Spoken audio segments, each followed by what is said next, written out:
une palama pale.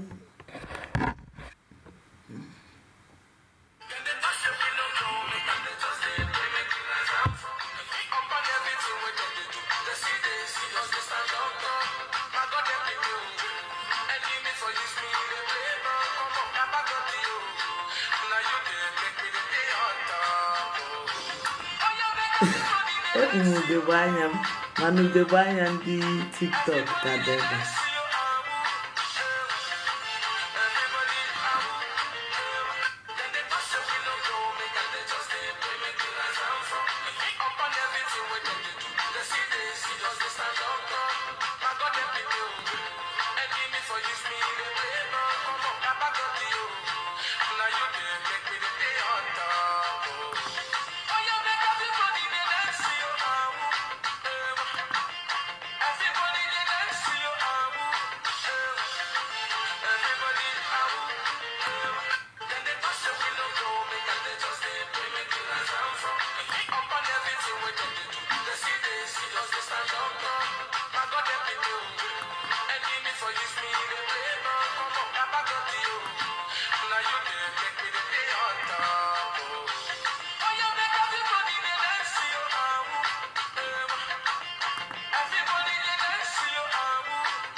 If you good morning.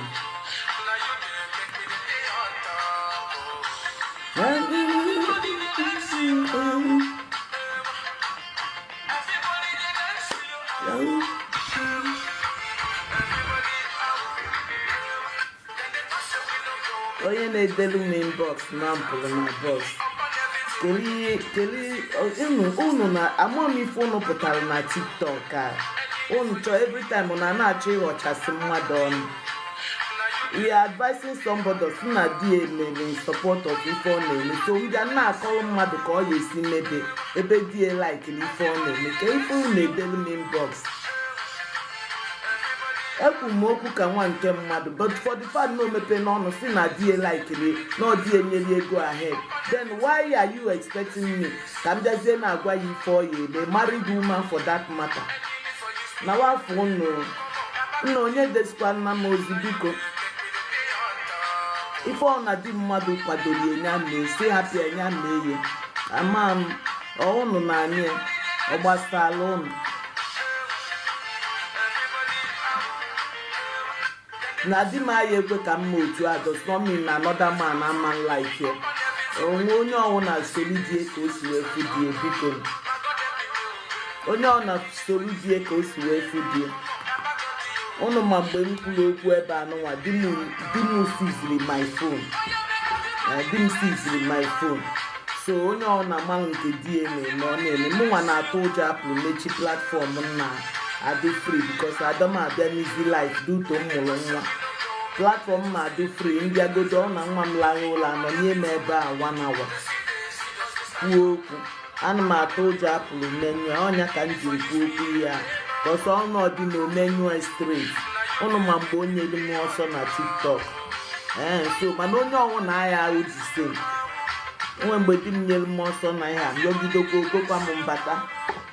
So mụnwa this last privilege I utilize it very well. So onye ọnwụ na di mmelu nya mere otu o si eme then o mere like that. You people should not disturb somebody on this platform because mpụta abịa m ewu good advisor mana onye ọnwụ nwere pati na ya na ebe ahụ biko na onye chọrọ ịkpa nkata ya gbagote ka ịkpa nkata.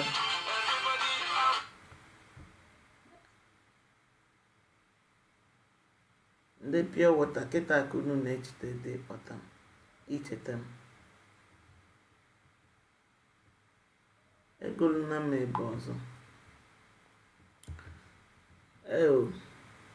Like as I said, I'm try ka mmanụ na ma ede ji my PC wee na ịghọtago wee na eme life isi m maka obere oge nwa m ebido school, my little boy ebido school, maka anyị eme 1 year 25th on Tuesday.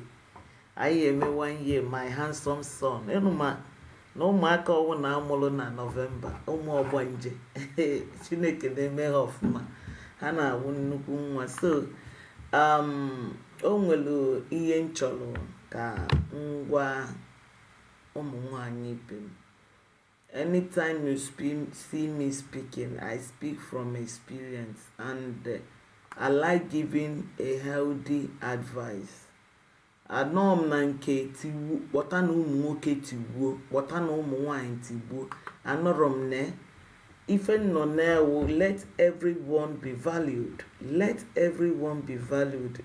Gina, I'm not happy. You will see my missed call. Although you will be at work, when you will be free, you will not return the missed call. I'm not happy. I'm not happy because I'm not happy. I'm not bugging bo ogbajuru dollar a man's but it's well. Cake email one na my boys. I'm na hold him. So like Mugwaku self, on our oku. Okay. I'm na do free throughout today. Major life camp ball. I'm na no no. Tanin.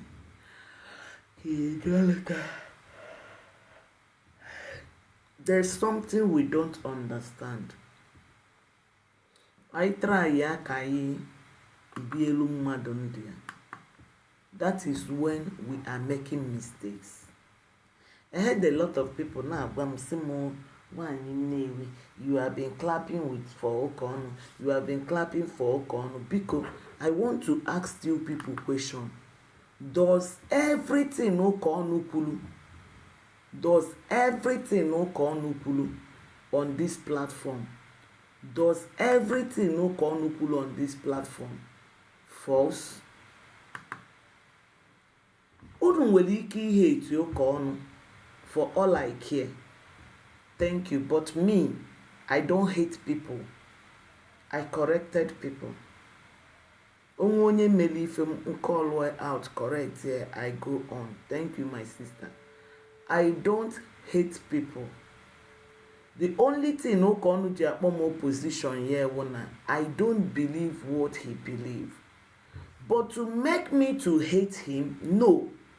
Will that make me to disrespect him? No. And I will not like Okonu to disrespect me myself or to talk down on my family because I will not go to his family. The thing maha like Madiga Gido Batal Muno. I hate it. You may call me all sort of name. She doesn't wear. Somebody even called me the other day. Every time you wear 1 week, next week you wear only this one. Others say I have dashed them out. I have dashed them all. You understand? Only this one because on a frame. The person put your as God may have it. Na allow if you want to take missing. Where Roch is there, where what this clean shave. Nena at 42 years. And when more to pull white hair missing. Because anime knew women peace of mind because you are the one to create your world. Make clean shave. Come me pay window, kono for can see the very clean. I do what that pleases me. And when Okonu is talking on a platform and speak good truth about reality, I will support him. Even till tomorrow, I will support him. But when Okonu insults a married woman and deep hand into the married woman's home, I will talk to Okonu, caution Okonu. Omu wonye disagree na machohi da bagote platform ebe Okonu no. On my own, I have been inviting him to come to my platform. A lot of things he have said, I listed it out. I listed it out and I want to ask him questions. about that. Can we malu the kind of human being he is? Let me show you paper. And all this while mfu ndo na obele mfu ebe ono ndo na obele eje nwote big jot all times down. Why I'm doing this is this. Actually me a reason. Actually me reason why Okonu says some certain things he's saying. I have told you people, condemning Okonu is not the best thing. The best thing we could do is to dig out the reason why such thing is happening. While away research your mental health here. But everybody chaka. Oh no. You don't correct people with insult. You don't correct people with abuse. Una fugona mbodogu kiwi meli invite na platform ya. Odogu kiwi kugidolo okwu gwagido yoku ọ na-agbaghalizi ka mkpụrụ amụ. Then what happened? They ended up, he greeted Odogu Kiwi, said, "You a man." But sometimes, I am more kaisi emi ya no mputa. Muna somebody has nothing to lose. Bia na bamba na etimpu. Bikono, my husband is a figure. Under Amalu of my husband is a figure. It will be very painful if I lose my husband. And I have a handsome kids for this my husband. I need to protect them. I don't want to lose them. I have a lot of things to lose in my marriage. But when you ask them, I say, well, he no housewife, no digging a fee, digging this and that. Fine and good. The only few people who can tell my story, Wundi Notoga. Most of them now talk down on me. What do you bring? No ordinary housewife from Meruli. Most of them, what I earn weekly, what I made in a week, Wake carry their salary. But will I come to be shouting on the social media to prove who? To prove myself to you? No. Take me the way I said I am. Take me to be that house help or housewife or that pick-me wife. Take me to be that pick-me wife. But I have to tell you the truth.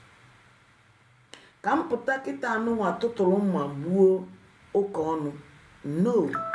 Most times Okonu makes sense.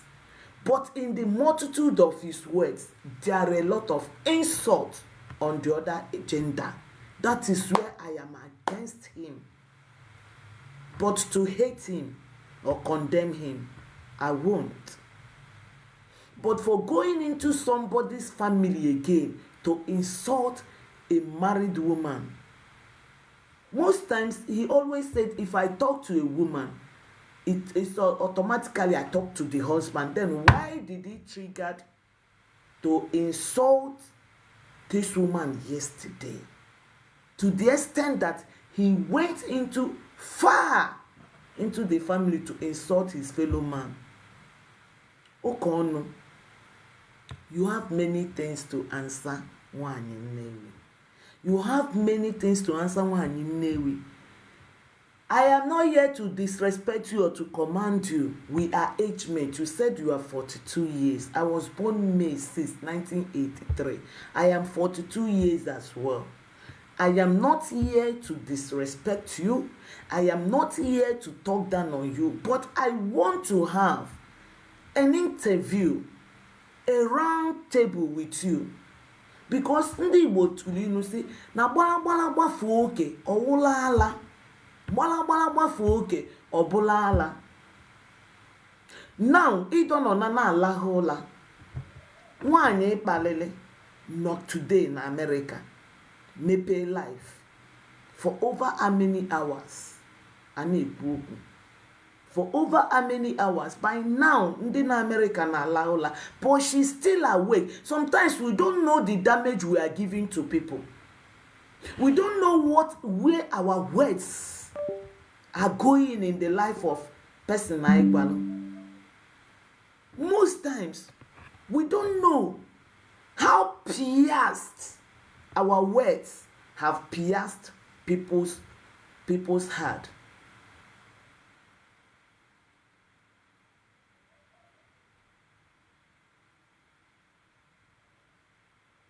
Mpankechi, I wasn't there now.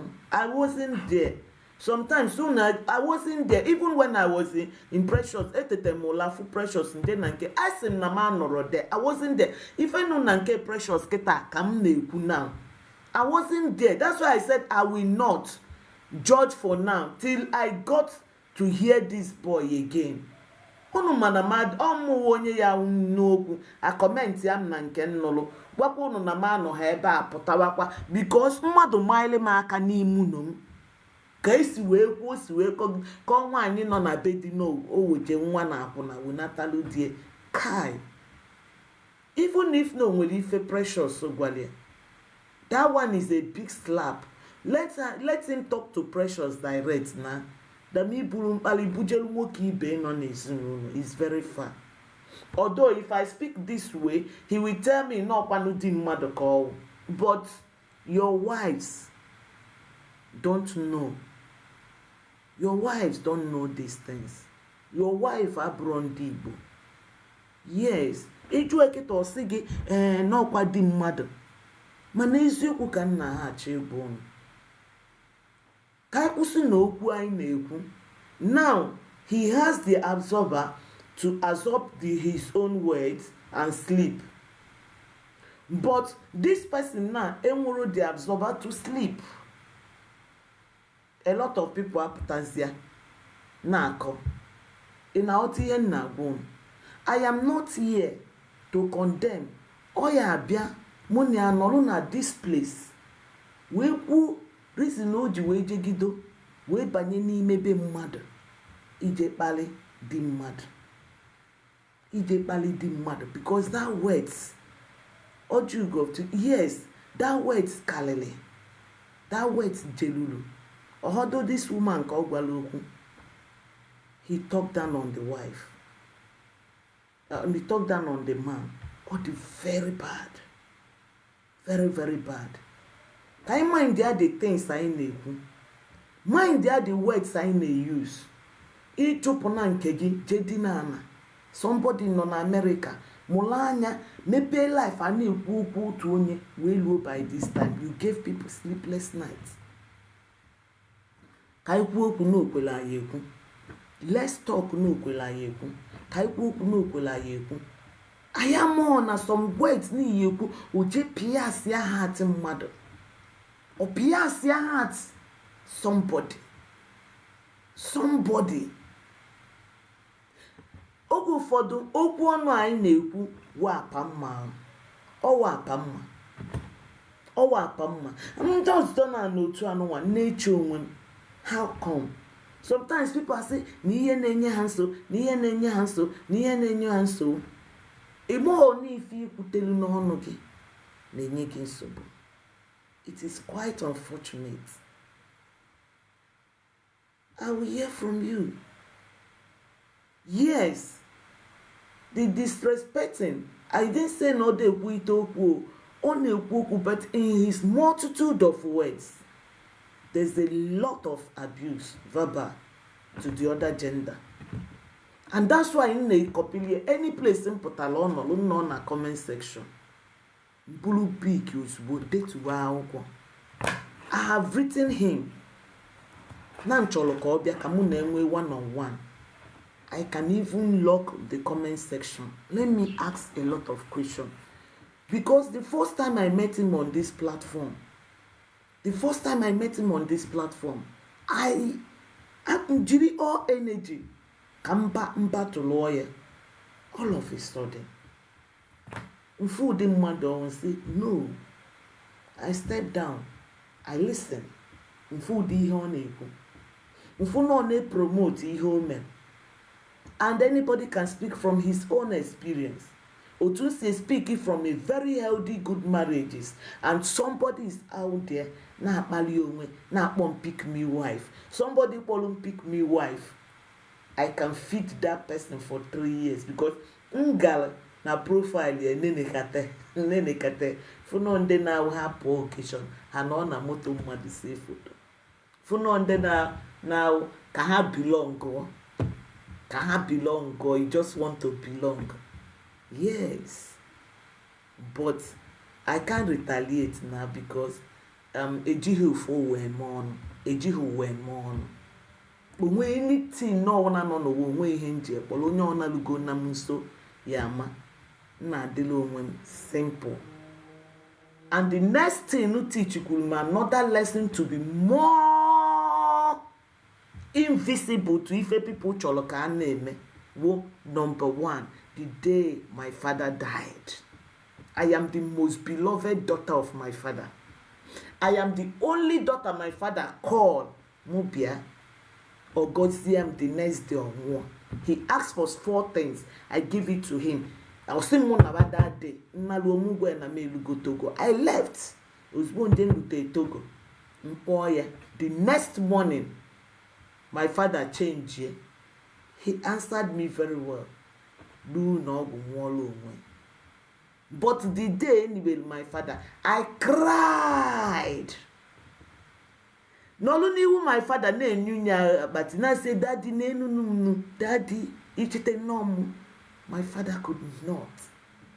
Waka no mana, oh wow, indeed, vanity upon vanity. So now, Keliye battle na ya like it happen everybody in their own opinion. Precious no na nke na-ekwu na di ya ewu odogwu ona na-eweli iwe. Nke nwasị na iwe polygamy. Mụ nwasị gị na ma achọghọ polygamy. Ị na-eweli m iwe. Mụ nwasị zi unu na mụ housewife. Una na-ewekwalụ m iwe. Kelu nke anyị eme n'ụwa wee dụla anyị mma. Hey, nne nwunye nwa m ana m ekene nna ya Chineke ka o dewe anyị ndụ wee fụ mbọsị ụmụ anyị ya anụ di na nwunye. Ọgọ nwaanyị ana m ekene go. Yes, nwaanyị na-aga through a lot. We old women love. Anorom na gender. Nwaanyị chọlụ ka love oye, you will have a good character. You don't love anything you see that is woman. Yes. The same thing with a man. Ịchọ ka love oge, you will put on a good character. Because days have gone where we can take anything the way they are. Onwere onye ya accommodate ni bad character. If you're a woman without a good character, go and work on your attitude. If you're a man with bad character, go and work on your attitude. Who can because send the Godulum request? Yes, my love, Mira one nemo. You know what I'm saying. You have to treat people how you want them to treat you. Period. O ife I cholo na this platform. Ijiri no nwayo itreatie nwanne gi otu isi chọ ka nwanne gi a treatie gi. That is just it. Dodu kon iwe wena gi open your camera. I don't mean disrespectful, but nwere ike idu triggered eweniwe. Nwere ike idu triggered. Nweke imana ote na ngwala gị ha nweke idu triggered, but I don't want to be disrespectful, sir. Please. I'm on na PC, I'm on case I control boxes. Brother Con, good morning, sir. Good morning, sir. Good morning, my name is Mr. Etete molo tuta. Imo ote na nji choba ka mụ na gị nwee conversation. So time difference or we time time. So definitely today I come up Tetola full platform Precious Kade on. Then I went there. When I know kisi we kpalia a married woman because mmeji okwu ọ na-ekwu before wee kwuo okwu most times ị na-akpọ m nwaanyị Nnewi. I know you are my opposition, but mommy nwaanyị Nnewi, I will not disrespect you because you a married woman. Number one. Now Precious is a lolo to her Odogwu. You know no onulude. You know she is a married woman. If it transpires the other day on a platform here poor evil woman, I correct Shankar. It put us again another platform yesterday. There's a way say no wash shower in her bare face. What when say no jemolo nwa nilo jenye mother in her bare face. Though in a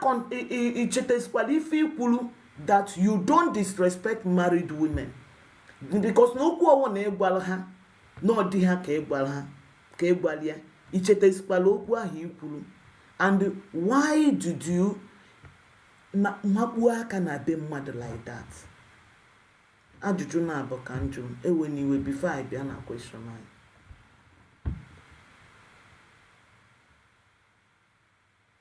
Stop the customer from coming. Why you know the special? My opposition mama. To refer you first, mama. Ihe a na-eme ka mama suicide and suicide no. Okay, come on. Okay. To clarify you, mama, I owned every statement I made yesterday, and I meant what I have said. I don't owe anybody apology. I still maintain my stand, and I will tell you why, mommy. I will start basing on Precious, evil woman on her platform. Yes, I did, and she called for it. I will tell you why, mommy. Precious invited me in her life. When Precious name conversation, that girl na akpo Ochajana. That girl after that case, that girl. So how with that debate, I think I was only two men there.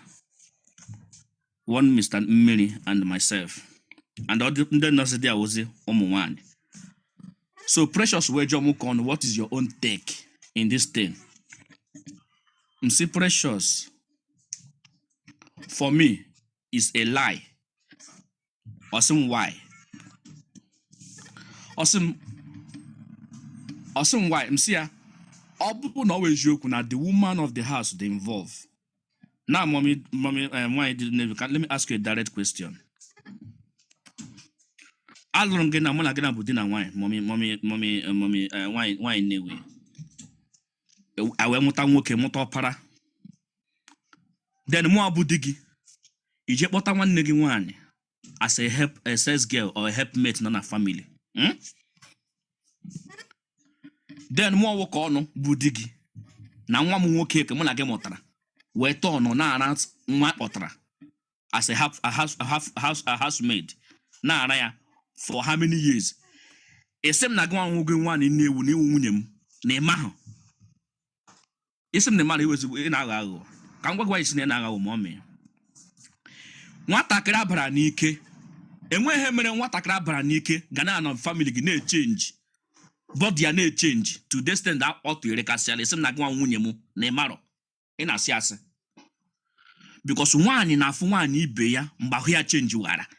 Isim nefure, it's either you are lazy or you're part of the game or you try to cover a crime. You must know. Unless you're not living in that house. Nwatakịrị abara n'ike as that age or the 8 years ahụ kwuru ka 17 years or whatever. Ụmụ nwoke abụọ na-aga into. Oge nwere problem n'ụkwụ. The body of the girl will be changing. Gị na nwoke nwaanyị ga-asị, nwa ke him nwa ji na-echange ota. Ị ga-asị m daddy di m nwoke ọnụ Came the one in change like this. He got one banner bedroom, check out here, came and I had a man. Me, may have mommy know we was but on your rala. That was him. They put a platform precious. Mommy, get one say, listen, people don't want to. I love the way you bring me up. Here I had my argument with Precious.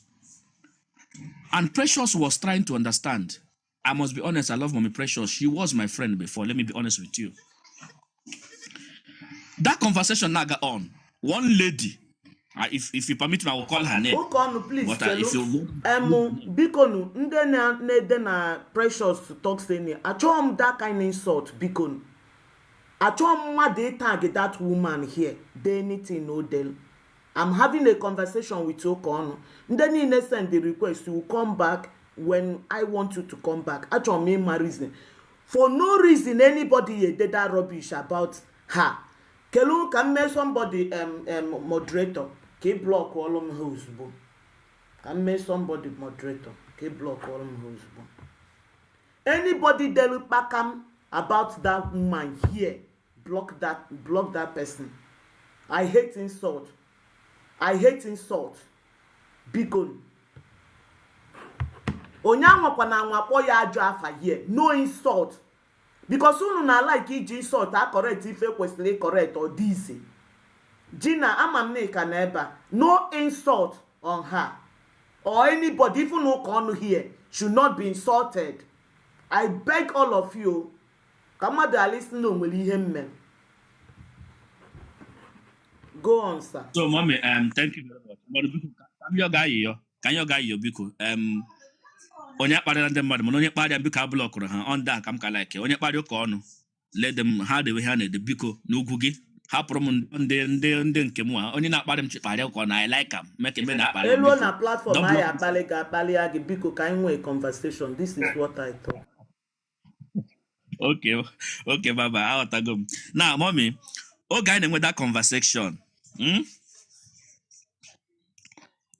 mwesi Precious ya otam chiwere gị example ka chiwere Precious nwee example mwesi Precious na ọ bụrụ mụ na alụgasị di nwa m na gị labụ mụtara na mụ abụ di gị anyị na-ara nwatakịrị dị 8 years na-ama ya amụ every day ụmụ nwoke abụọ na-aga into that girl every day isi m na gị nwa bụ Precious bụ nwaanyị na ịfụhụ any changes in that girl ime your due diligence na ịbụ evil woman.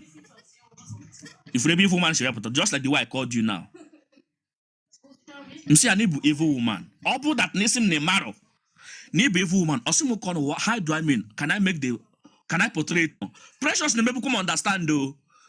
Till nda yaka ya nwa ya mother to we join the platform.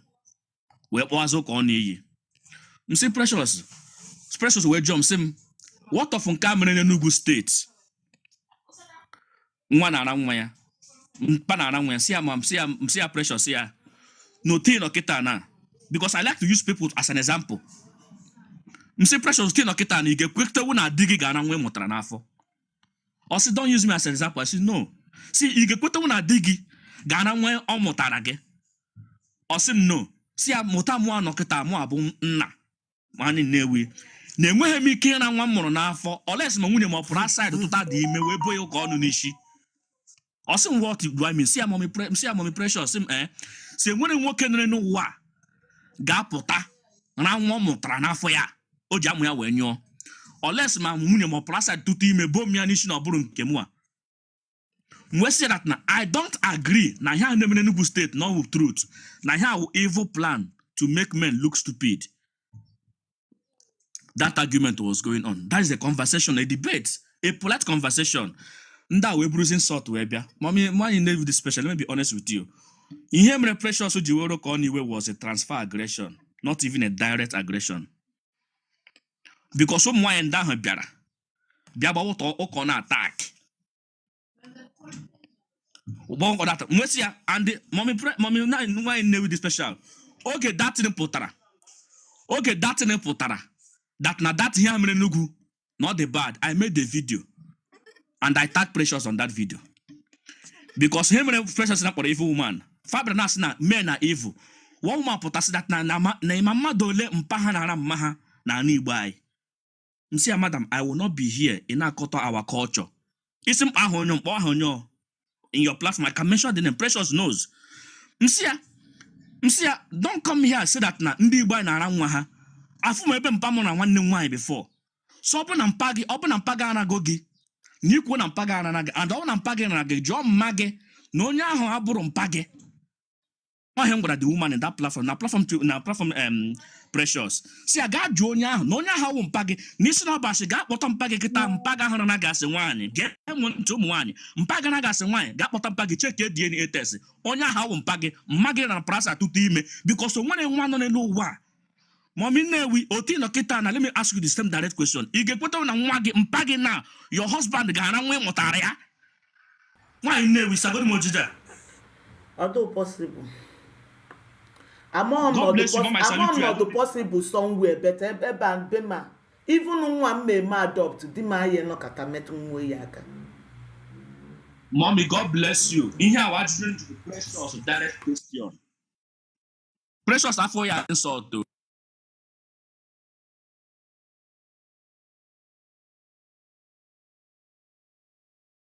Unmute yourself. Somebody muted you. Unmute yourself. I told me onye na mute ye me wopko gi na moderator. Asim no mbale. Bikon. So Mwesi Precious that Precious was agreeing with me until those friends of hers bagoten the boss. You know, calling insult. Okay, Mommy Precious, you invited me here. Can you please protect me? If you cannot protect me, bring me down. Because I can't make and those friends, when they make it out, the people that's going to destroy her. And I'm seeing it is coming. They are going to destroy Precious. Because this is not Precious who God knows before. Precious is my opposition till tomorrow. But the thing is this. That one about a friend, the people who are going to destroy her. And let me tell you something, Mommy Precious. Okay, I'm saying that. Don't you ever mpagenagi sina na oni Igbo na na nwa ya na Igbo ai. But the thing was too high. Precious now brought me down and unfollowed me. Man can't matter that no, Precious is a transferred aggression. I'm going to repeat. Precious never today is transferred aggression. You go to Precious page. Attack. We have been starting this attack. A coded lovely attack. Precious never find it insultive. Now, with those clique of friends. She wants me to dance to the tune of her friends. Somebody moderator who asked you to bring up somebody? Who asked you to bring up somebody? Because as in mono nolo by the side till mecha Bicon come do sure come with a good defense within before anything because never eventually within because we have to track this issue. Stop war and Obahuru. It will not help us. Okay, thank you, Mama. So in here we hear cause the thing. So Mama, we actually give personal question on Juro Precious. And us that me ofuma. Where joy and do ya hono there. Fabi to party one corner. One you get monte in the comment section. Onye pụtasị gị na Igbo na mpa na-ara nwa ya. So onye anọ na family nọ mpa ya na-ara ya. Mmadụ abịasị gị na mpa na-ara mma na Igbo. Ọ na-eme na Igbo. Ngwa, let's get back to the question. Let's go back to the question. Yeah. The number one question one is you cannot disrespect a married woman. Fine. Ke we say that day ni Ikulu na ọwụrụ na ọnọla ebe ahụ. Ọ nọ ye for how many months? A defile one will make a chapter not evil and not part of that place. Fine and good. But Keliye Meli Jiwe, why is it if I will Otasusu Kijiwe, we all know to a kiss way, Otasusu Bukana, Power and sometimes I say, if you support this thing, means you are evil. If you do like this, means you are this. All kinds of way, then now. Kelizie melugi from me na gwandi mmadụ how more position go kwe na akpọkwa more position mama how more position go ịma na mụ na akwa ana mana islim that day you will not insult me na mụ a married woman kezihe meli iji wee nwee the god wee kpọọ onye nọ na bedi both achawo bụ nna na nwa mụrụ n'ilo na nwa mụrụ nwa ilo, why iji jegidolu that extent? Or ife wu my problem. Okay, mommy, my opposition, mommy, with the special. But me too, God bless you. Before Master Gaju, I can jog Gaju Kita. Obona Maga Kanti. Maga Kanti Kita, can he game me? Let's assume mommy Genti. Maga Kanti, where's the mommy Newe? Maga Nagamagona. Don't do any of that thing. Maga Kanti Nagamagona. Can he game as a human being? Dịka iwe when I go, all na ye enweghị quarrel on anything, put on no mamula, ma this surprise, ma retaliate, me n'anya mmadụ n'onwe. Mana ọ na mụ na gị enwelu, mana ọ na mụ na gị enwelu issue. Every time m follow gị ndụ njikere, ịmụ amịa ntupu my temboard n'anya, ịtupu ngụ temboard n'anya, na awụala, ị na-ama m ya ụmụaka. Mommy Newe, ị ga-adị ndụ ogologo, ụmụ gị ga-azụ gị, ị ga-afụ your 5th and 6th generation. Gị nwa nwaanyị Newe, I envy your husband, in fact. Let me be honest, ịma ndị mmadụ kwukwu sentiment ya Mommy Newe get the special game ntị. Ntị ru na ewu ụmụ nwaanyị. Ihe m gwara Precious nyaahụ was a calculated effort. Precious kpọtara na platform ya kparịa mụ, butuo mụ. Nakanasemia, we are having a debate that it's either you agree on my own or I agree on yours. She invited me, I came there. Due to I don't agree. We say that now. And when mpanara nwaya, no blana check the one check DNA test. In my Precious ogram, Precious we say mo kono. Oburu na support ihe dị ota. Brother kon ikwugo okwu a before. Nsili gị kele ife mma. Chere ka m bịa na. Chere ya ka m na-agwa. Listen, mommy, ntị were gị ka m na-abịa. Precious wee sị m ka ọ n'ike egwu ọnụ. That n'ebe m na support ihe dị ụta, na mmụta nke mụ na a ga-ara ya. Ọ na-abụ m ọnụ. O wee butuo m. Mwesi ya Mommy Precious, mmiri nọ na that platform. Msi ya Mommy Precious, ọ gana nke ụta. Ụkọ na mụtabede nwaanyị. Ị na-asị m ebe na support ihe ọjọọ, na mmụta nke m na a ga-ara ya. Msi ya madam, you are a very evil man, evil woman. Now for that you get rugi no be need the very evil. One na mota boke na born simply because na sem ge na nwa no false accusation. And the Mommy Newe special. Go to my page. Mge send the aketa na. But that's no potara. I made a video. I tagged him Precious precisely, particularly. I tagged because I thought Precious na here about say or na mota nke na ga ya like that. Msia back to sender, you are evil woman. Or bring Gemo down he videos na that platform. That was the first time somebody has ever triggered me in platform. Then we on that live yesterday. Yama Jonia, I put it to her, Mommy Genti. Yama Jonia say, host, onwe onye ga-akpọta ka ha bụ ga-enwe debate. Not what the person. Ukono no there and Domana no there. Or say excluding Ukono. All not excluding Ukono. No wahala. Host amahana monela bungne beef. Host we smoke kende ge kwoku nweliaka with other man. Ozeton mi kwoku mpo Precious okwere azam. Mpo Precious okwere azam. Second time mpo Precious. Ima he Precious ukwuru. Precious we say ni actually a reasonable person like ge kwoku. No boro mo. We so ke mo a reasonable person. Si ana ebe onye ara. N'ịba akwụna na inwe nsọpụrụ ya ka iji akpara dị gị na yard. In fact, na nwe mụtara dị gị sef ọ bụrụ dị gị nwe ya. Ma mi nwaanyị need the with my 100% boldness. I own that statement. I am not regretting it. I can repeat it anywhere and anywhere. And let me be honest. I am even saying the truth. Let me be honest, Mommy Newe. Isima arena nwunye mmadụ. That is where people make mistake. Konyo na akpali yesterday, abụrụ di mmadụ. Akima nwunye m no de odo ya na hard work. Ikwu nwere idea. Ịmụ ụmụ nna like ka emetụrụ na ebere. Ọ na akparịkwa di mmadụ. You see, don't insult somebody's husband. Ụkọ na eshineluda. Mommy Newe abụrụ di mmadụ biko ajụka na ajụ abụrụ di mmadụ. So ịkparịzi ụkọ ọnụ, ọ kparị di mmadụ. Ịsa akparịla nwunye mmadụ. Ụkọ mudu ka onye ahụ. Mommy never get money. When you mom call my account now, what I can't to ishi. I made the video, go to my page. I made the video this morning about it. Mommy never, mloga se one. A mama can't as walk on. Now, one, I'm get you correct wine. I go get you correct wine, take pancake, tell us, Louis Vono, money say again. Nebuana toge. In my hand, get my account, yeah, mommy. Mloga se wine, mloga se wine, mama can't get my account down. Can you have him with the audacity? Walk outside the Maya country because in my own dear, it's so calling my husband. And you don't get that platform that you will keep Mamuka can't swim Mamuka can't outside. Or all your pattern of life. Precious life is pattern of her life. I said is a reflection of who she is. Precious is not pretending. That is who she is. Nwoke ga put mom in you put that part na platform. In a party would dig up. Mpare de genaro. I'm here. I'm happy they put her here. Say that no corner. I don't stop people's wife. And when we keep adding women mad, I know go try every one.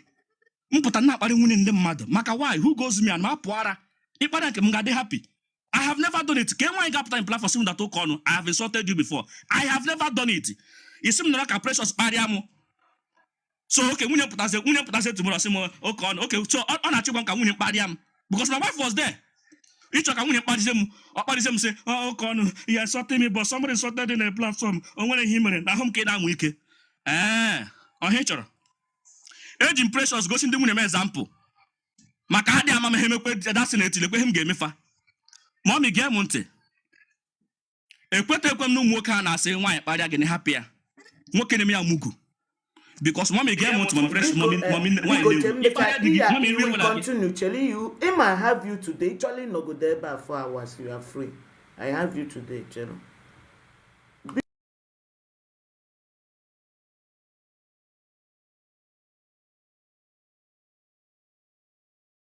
Idi muted. More mute. Achọ m onye ọna nọ na comment section. Asị ọwụ na esile ebe a ya abịalụ na be gị. Asị ọwụ na esili here ya abịalụ gị na be gị.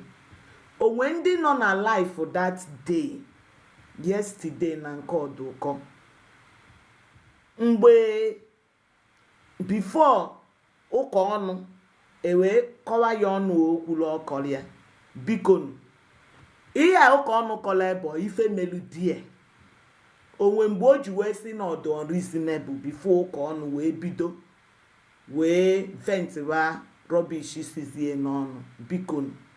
Onwe onye na ebe a use on comment section. Sim, yes, this is what that happened. Yes, this is what that happened. But achọ m ka ụmụ nwaanyị ka kwuo ye. Yes, this is what that happened. Yes, this is what that happened. One eziokwu, let's not be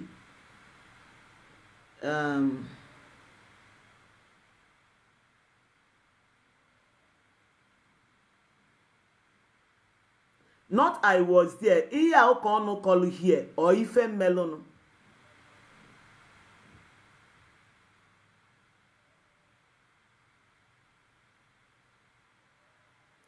Okay, somebody onwere onye afa ewu ndị moderator biko chelu ụka ọnụ mecha n'ihi ya continue kwuo. Ndị moderator onwe onye si that is not how it happens. Sọsọ otu onye a kwulie. Ndị ọzọ sịrị nọ eziokwu. Onwere one biko vitamin Alex onye asịrị nọ send godu eme ha bịa woku fast we me send their this thing but ụka ọnụ send their request biko moderator that vitamin that person say na asị ka ụka ọnụ sịrị kpọgote ka ọ bịa kwuo ka o si wee me biko mmadụ na-abọwụ ndị kwuru na asị other people say n'otu o si wee me ụka ọnụ they said majority carries the vote. After one equifa, but Gosilege, Kaiku Nkewesu, Gosilege. I don't want to talk with unreasonable person. And then Gimwajikwa transfer aggression accumulated with bien. Nanya Okulu direct to you. That weight of Mpalia, that weight of Upuga. All the too much, my brother. All the very much, my brother. I no go lie you. the weight of that word dị too much. Ọ dị very much. But ka anyị go do from vitamin biko ọkwa na ebe a before dị okwu ebido kelu ka o si wee mewe n'iwe. Ana m ege onye ọbụla ebe anọ n'ọra netwọk m ebe.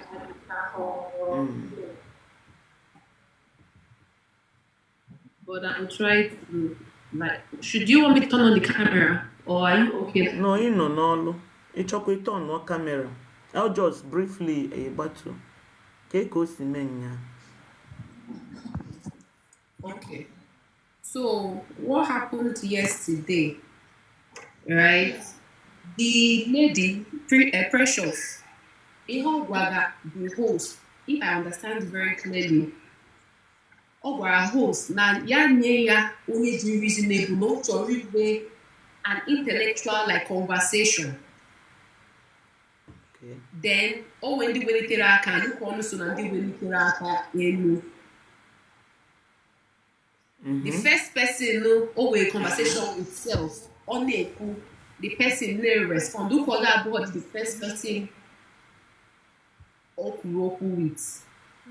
Ukonu was the next person after the first person. Right? Okay. So Ugoku then Ukonu Charity Kuzoku was there like asking her Precious of he drew the year.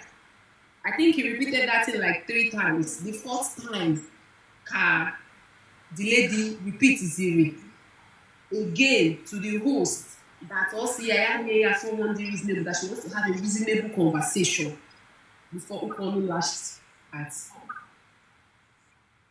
Equal the same thing with Ukonu call here now. The Ukonu said she called her unreasonable.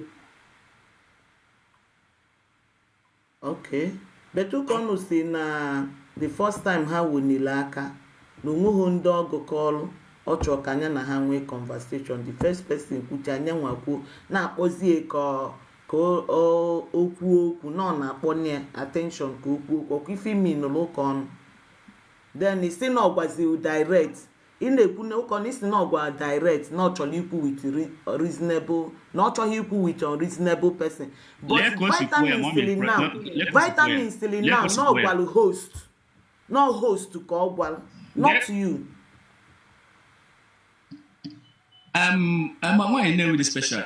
I don't know mgbe ụnụ mụtaziri ichuzu ihe ga-ewe mmadụ iwe. Mami na-ewe akpọrọ gị kịta sị gị nwaanyị na-ewe ịgba m nkịtị nwaanyị na-ewe ịgba m nkịtị. Third one iwe si host akwa gwala gị tinye ma unreasonable person ka mụ na-akwu okwu. Ọhịa ọsa ma ajụrụ m ya ajụjụ si ya repeat your question. Ọ sị m ka ọnụ agwago m host onye m unreasonable person.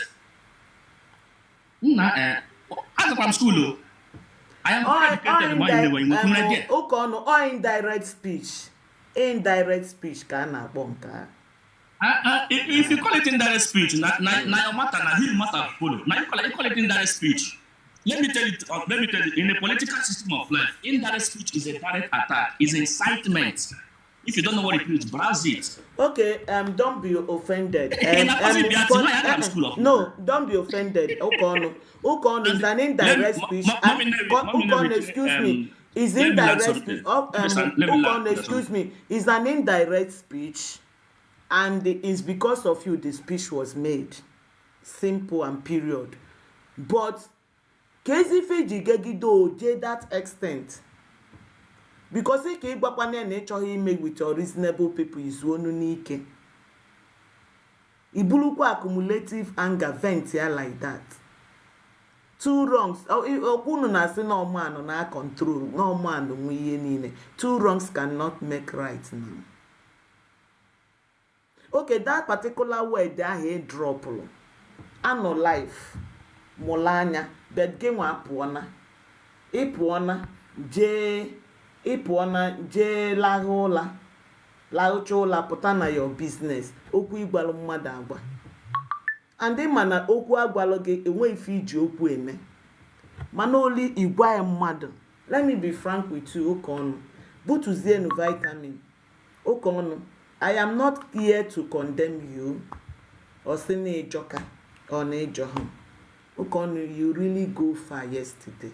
You really go far yesterday with those words that you vented on her.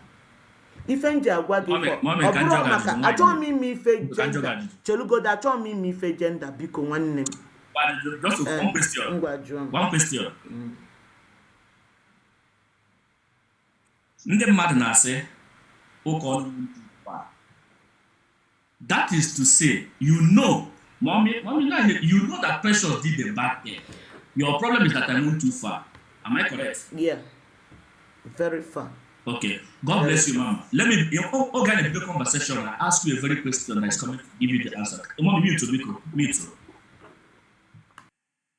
Okay, bidoro question na ajụrụ nke sị gị that na ọ bụ na mma ga aka ntị wee sị gị bịa ma gwara m ka ihe ị ga-choose isi m na ị ga-adị prepared ịfụ m na ị ga-akwụ m ọgbọ kwa ihe sịra mgbe anyị bidoro okwu a na mụọ m gee ntị ka m na-agwa gị na what people don't know is that you want to push me and tell me how to fall. I don't support that. Mommy Newi, I never told you all your mass get said Pium, come and insult me. I didn't say if you want to insult me, I never choose the way you insulted me. How could you now want to choose the way I should react? Anybody that tells me I was wrong with that yesterday is my enemy. Let me tell you why. You want to tell me how to react when somebody insults me, mommy. Mommy chere. You cannot slap me, Simo Konam slap walk it back. Did I tell you how to slap me? Did I invite a slap? I was sitting comfortably on my own. You can't tear me slap. One name is a retaliation. I've defended myself. Mommy Gente. I defended myself how I deemed fit. She attacked me how she deemed fit. I owe nobody apology of what I did. I maintain what I did. Mommy, if you give me platform, I will still do the same thing. I will do more. In fact, the words I used yesterday was mine. I wanted to use more. So that you will know. If for somebody like Okono, you know what you get when you insult me. Mommy, I talk about Mama can't say, Mama can't turn it back. I don't believe in that ideology, stupid ideology. Mommy, Newi.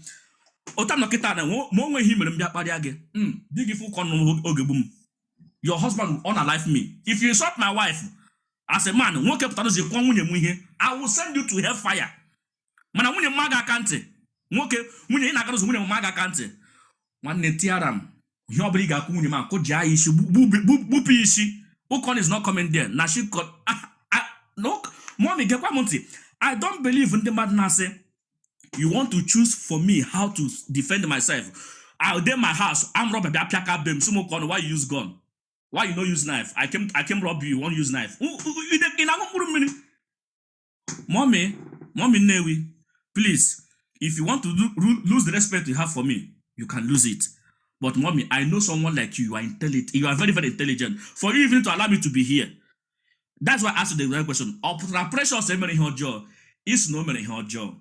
So that is to say, before the man has replace my statement. Her approach, excuse me, from what you people narrated and what the other girl narrated, her approach to you is disrespectful. Her approach to you is very disrespectful because they call him Kiyesiweme. Ekugom name my laka na family very well. But the weight of words he used, we na wage, all the too much. Nanya gemunti mukonu gemunti ka ngwa gị nke wee eziokwu. Mmadụ na-aba ekwesị thank God na honeymoon bịa. Ka o help m kowe for mana nya nwa okwu nne. I'm a mother. Mmadụ mee nwa m like that ma dey happy. Gemunti onwe onye na support iche. O mejọrọ gị imejọrọ ya. Gemunti imekwali ife ọjọọ imeri ife ọjọọ.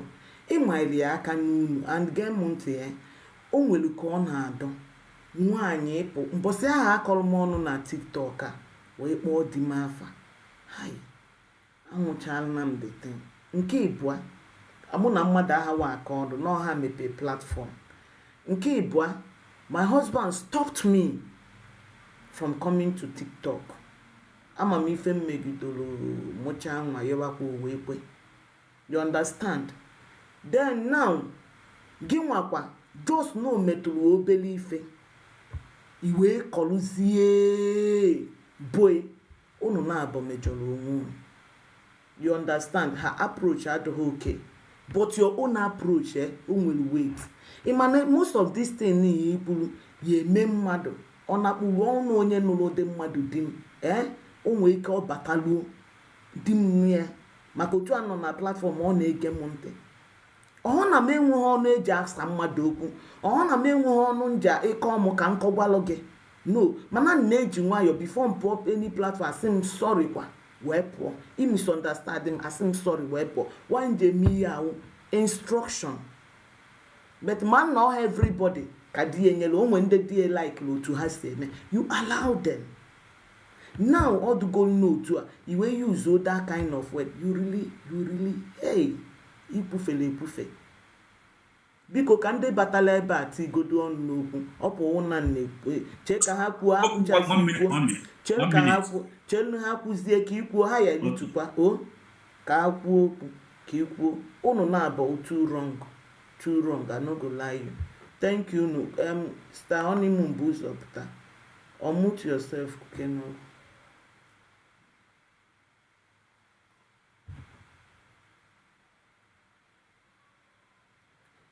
Unmute yourself, Sister Honeymoon, yeah? Good morning, ma. All right. Good morning, everybody. Good morning, my sister. Ekene na monye obula. Ana m ege ihe na-ekwu sense, but o nwere ihe m na-preach na this app m ga continue na preach. Personally myself, I like him on no way came with that those otoshi who that the way he debases women, I don't like him. And I make we can he all come we like him. We have choice to our we have right to our choice. But you don't measure people's pain. In when the case of Mombo tap or maybe I want us to stop in our grandmother in here meregi or they but he did me zero for share on social media. I must be honest with you. No one has the right to measure people's pain. So when you are going for people, one be ready for the person's reaction. O de madam e come on social media ga ma to progono nwete green life ata na isi gi. You see how bad it is? But na social media gi wo dogu na aka m but nwete green life. Dem nwete isi gi ebe me I no go pity you. Him no Israel and the reason why they are succeeding today, they will not respond to you but you will never go unpunished. No. So, I believe on social media. Let's have it noted that you can get what you don't expect. So, please, that is no corona. No social media. And again, I need somebody who is intellectually sound. Doesn't necessarily mean they're unreasonable. Okuna abahu na adjustment. Let's be calm. Okay? It doesn't really like when kata na social media. Sometimes when one guy na kwa kunne. I tell them akunne bogete kamona nikuoku. Imeja bogete akunne what intellectually sound and he can listen to me a year conversation. We will get in high na choroku. Not because the person had drama, but that far. All the reasonable, but or dig intellectually sound. Let's separate these things. All the reasonable, but not intellectually sound. I know why I use that. That's the only person. Na space I can call him when they come up. We take it slowly, and at the end of the day, all the intellectually sound to my liking. The word intellectually sounding, the very different sound, the very different from unreasonable. So when mother say the unreasonable, that's you can be reasonable but not intellectually sound. That's the truth. So let's accept that part of word they use with them because I know I'm being but for me here that's Alex or whatever Kowaro. Okay, and I'm telling you, also it intellectually sound enough. Or the correct. There are areas you got the diplomatic enough to go that road. But that doesn't make you unreasonable.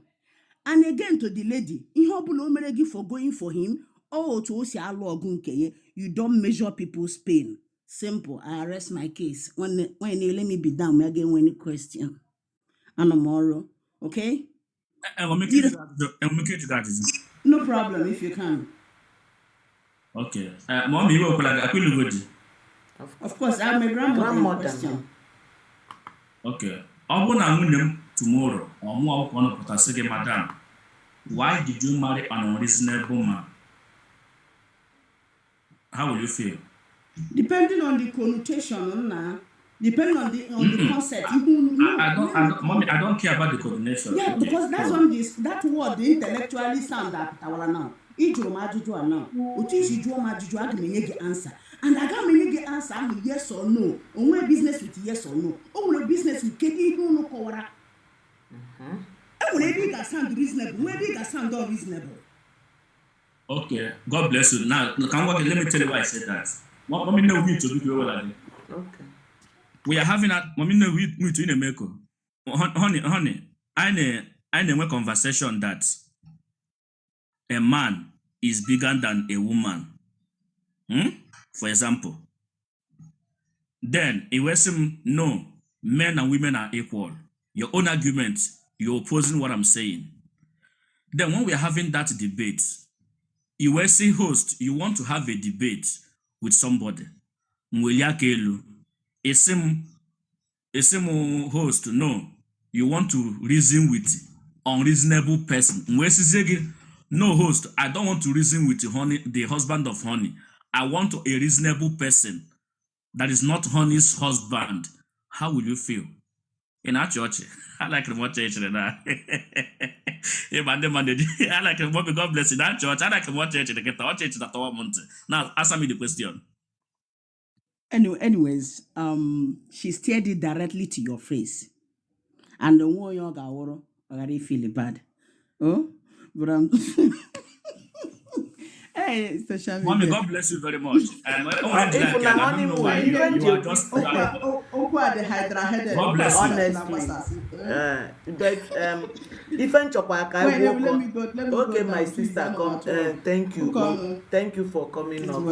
Okay, so many of us are like Hogo, and then my God is the reason. I will tell you later. Brother Kumi Bengwa, unmute yourself and say what you want to say. Thank you, sir. Okay, President Ndara. Yadra Praga number. Ukwana came yesterday. Nada. Waiting and everything. But I want to know about TikTok. Onye ọbụla na-ekele m bụ ezigbo mmadụ na-akụziri ndị mmadụ ọtụtụ ihe ha ga-eji baa uru mana ọ naghị adị mma onye nkụzi ịkụzi ihe ọzọ wee na-eme ihe ọzọ. And sometimes judgment anyị na-enye na TikTok ọ na-ebu m ọha Chinyere nwata aka mmadụ na-aba na-adị Igbo at the same time. Ana m anụ onwe m biko ofu onye m chukede nwere. So ebee ka m na-eje ụka ọnụ ịbụ nwoke nwere family mụọ na ụmụazị, that means izuru ezu na nwoke. Ihe ejikwa na ama nwoke abụrụ na dị mkpa, ọ bụrụkwa anyị na ego ọ kpatara, ọ bụ otu uche ya si ra. And dịka m si afọ gị, ana m afọ gị ka onye nwere uche. Onye ọbụla nọ na TikTok a agaghị m asị na ihe niile na-ekwu bụ eziokwu 100%. But onye ọbụla nọ na TikTok a na-alaiki gị bụ onye mmegbu mmadụ. Onye ọbụla nọ na TikTok a na-asị na okwu gị 50% na ọ dịghị mma bụ onye okwu ashị. Mụ na-agwa gị. Yes, sometimes ị na-adị too vocal, ị na-ekwu okwu raw, ị na-ekwu okwu too naked, na-adịghị mma as a father and as a di mmadụ. But ndị be anyị si na akụọ arịrị ihe n'isi ya rikpu a. Anyị ndị Igbo ma ịgwasị ihe okwu ike ọ gaghị aba ha na ntị. Ụka ọnụ imete ya banye iji aba nwunye nwoke ibe gị kparịa ya otu ọ dị gị mma. Ọ dịghị mma. Ọ ihe jọgburu onwe ya na njọ. Shigbuo nkakwụ n'isi. Nke ahụ bụrụ ofu. Mana ịbịakwa na TikTok a, ụmụ nwoke nọ na aapụ a dịrị 100, 70 na akparịala ụmụ nwaanyị kọọ ha akọ. Ego ala onye ọ sọrọ ya wụrụ.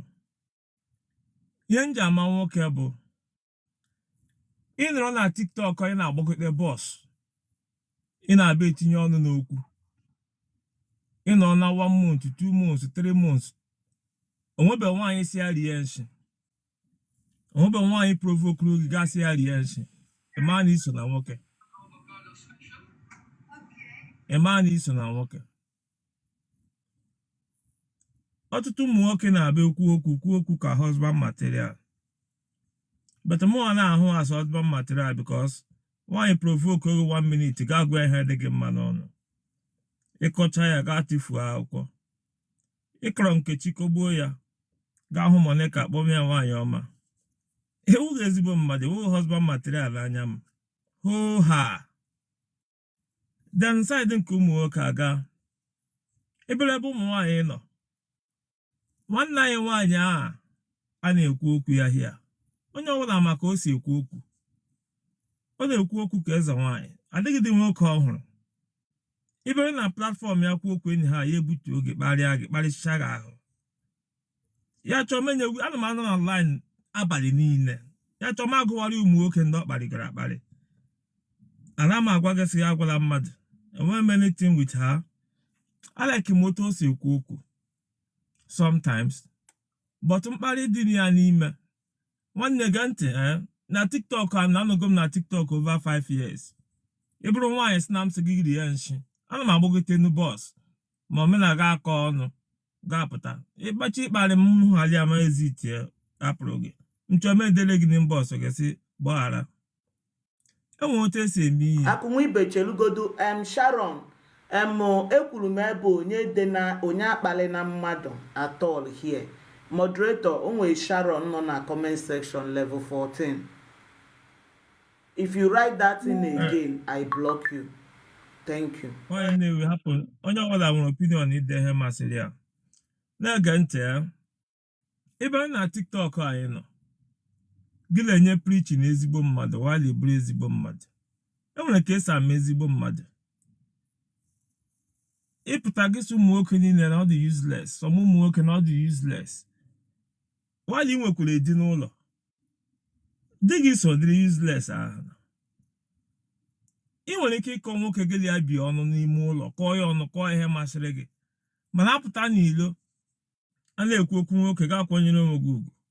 Because otu anyị si akọwa nwoke ahụ ọnụ n'ụlọ, ihe anyị na-eme n'outside ihe ị na-eme n'ụlọ. Because ị nwere ike kpọcha mmadụ iyi n'ụlọ, ga-ala ba n'ime be gị, maazị na ọ gị na-adị gị nọ, ga-ekontinu ịkọ ọnụ ahụ anyị na-akọ n'ezi. Anyị na-ekwu ya dịka ọnwụ gị ihe ọzọ. Nkụzi a na-akụzi mara mma. Mana gịnị ka anyị na-amụta na nkụzi a? 75% ụmụnne anyị dị nwaanyị n'ohi a na-akụzi ihe nwere platform dịcha agresive. Agresive nke ha toro ogologo. Ihe ị ga-eji ma na ha dị agresive, just simple word like this, ha chere gị gbafuo. Amami ha na-eri n'aka ọsọrọ ha ụdị iwe ahụ. Mana mụ akụchi na nwata na-asị ha butuo. Ị na-amụta ka esi agwa oji, ga-amụta ka esi etinye ji n'ọnụ. Enweghị onye mkparị sọ nsọ. Adịkwuna onye nke ọjọọ na-adị mma n'obi. Now, achọrọla ụka ọnụ vavavava na ọ kparịala mmadụ. Mana gee ntị m agwa gị asị nwaanyị a mgbe ahụ ọ kparịrị ụka ọnụ kparịrị ya emechi ọnụ. Ndị comment section ga-achịrị ụka ọnụ taa. Ma ọma ahụ kparịrị ụka ọnụ emechi ọnụ. ndị na ọdị a ga-achụrụ the lady correct ya ma onye nwe the platform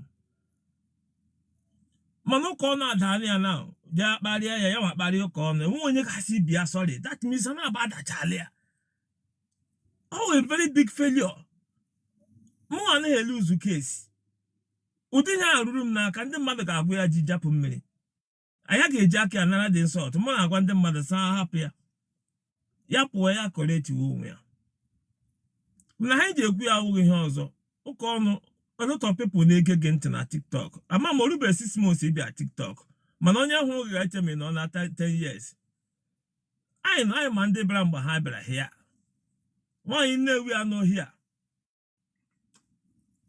anyị amara na effort ya na this TikTok anyị amara na ụdị peace ọ na-eji eme marakwa ụdị judgment ọ na-eji eme a lot of people nọ here anyị mana otu ha na-esi ekpe ikpe ha mana iji gbuo okwu m na nkenke o nwanne anyị nwaanyị ya ewere ọhịa ndaba ọ dabarala ya ya chenji tụ ha wee otu esi okwu okwu ya akpadowe ya aka ya etetowe ya mmanụ because ụmụ nwoke ndị nke ahụ na-agwakwa mana platform ya na-ebutu na-akparị ha ụkwa di mmadụ ọkwa insult ọkwa nwunye nwoke mmadụ nwanne ama m platform ole nne ji agbagote mana ọsọ nwaanyị Nnewi nnukwu gị ehi ya ruo echi agaghị m agbagote yeru ha nọ platform nwaanyị agaghị m abịa because ana m achọ onye ga-eji emotion mebiere m ihe nche ikwu m ekwuo ya otu o si dị m n'obi now ụka ọnụ iji ụmụ nwaanyị na-abụ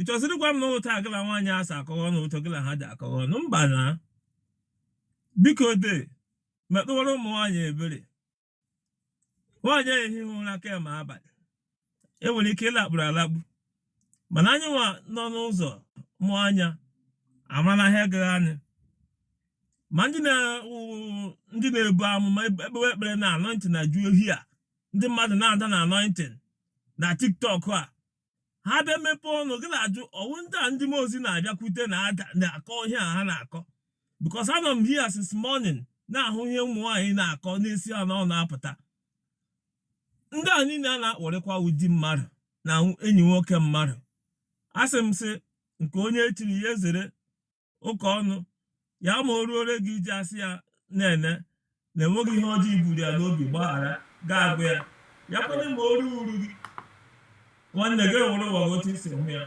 udo nke onye nwaanyị ga-eru unu. Thank you Akụnwibe ụka ọnụ onwe question ị chọrọ ịjụọ ya ndị akwụcha mụ na gị ekwukwu ife anyị chọrọ ikwu then I buy another face because achọrọ m ịkwụsị okay ọga akụ enwe ibe o nwere nche eji gị biko my elder biko nwaanyị a kparịrị m mkparịkwara ya back ndị mmadụ sị my approach was wrong. Please tell me the better way of engaging my approach in case of come another person kparị tomorrow because ihe ụnụ aka na-aba m na ntị mmadụ kparị mụ akparịkwara ya back ụnụ si na mmete ya gwa m ụzọ m ga-esi mee ka m mete ya achọrọ m ụzọ ahụ ka m ifeliri ka mma m ga-esi wee mete ya. Thank you. Ịma na mụ nwere ike na-aṅụ Igbo gị nwa na-aṅụ Igbo otu ọ ga-esi gbuo ma wụ otu ọ ga-esi wee gbuo gị but anyị na-abụ nwere Igbo ọrụ na mụnwa nọ that place na box ahụ nwaanyị agwa m datin amụ ka m ga-amụ ya ga m eme ntị ka m nụrụ ya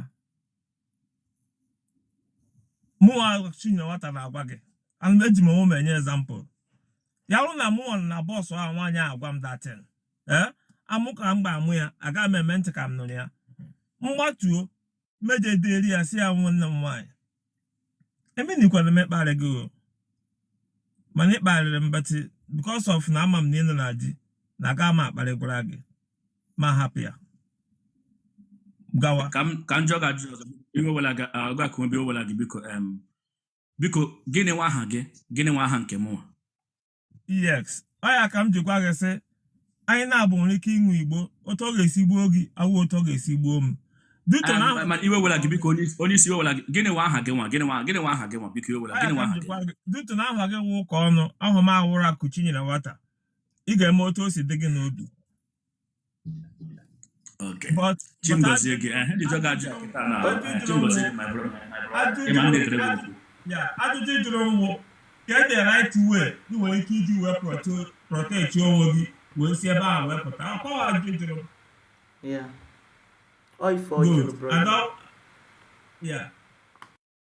So, asị ya wụrụ mụ akụchi na nwata, agwa ha ka m ga-akpa. God bless you, my brother. Okay, thank you, sir. God bless you. God bless you.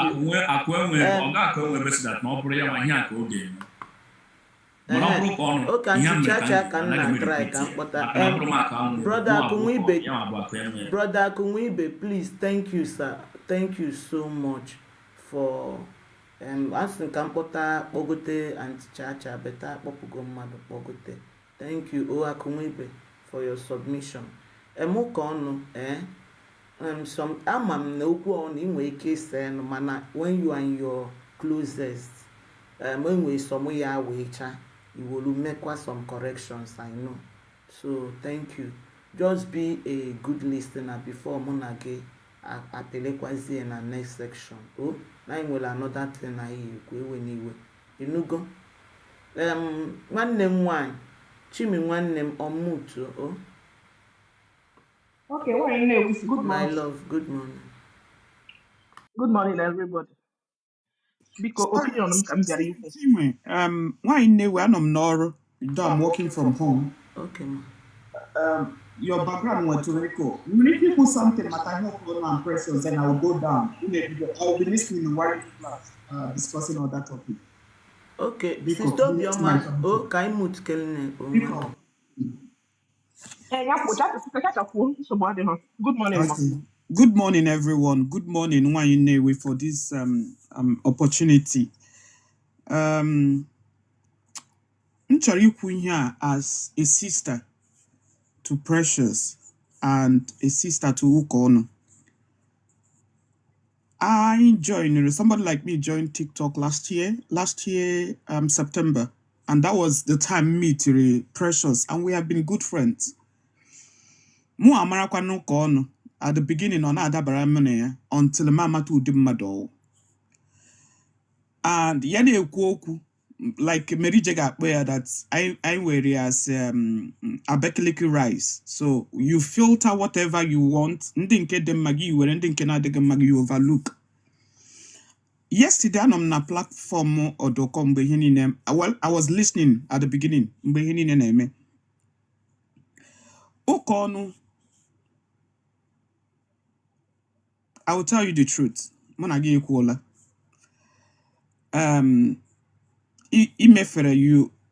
You got a boundary by the words that you used towards her. Amamna Precious, probably the way she presented herself, or mad at that word, because at a time more on a box. So Igwa host that that's already a reasonable person. When game counter attack, whatever you're saying. For me, it was a little bit far. Is a demeaning word. Why? This is from my own perspective. Because we all are adults. And it takes courage for somebody to come up in a box to speak. So, that word was not right. And him Chori Yoko know that. And I'm telling it to everyone. Just that word personal. Just believe that the insult was meant for everyone, not a box. Apologize to the host.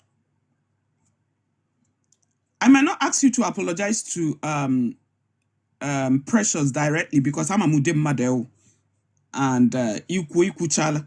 And that, yesterday was my first time of hearing Okono insulting anybody. I was completely shocked. Honestly. I don't know any more. See, this is not Okono I used to know. But I didn't know that there was something behind all the drama that happened yesterday. Because Mona Precious or talk up or I about feminist. Every platform on Mona Precious, I got one in the feminist. Mwa opposition. Mwa opposition mother. Exactly. So what is him Aporo?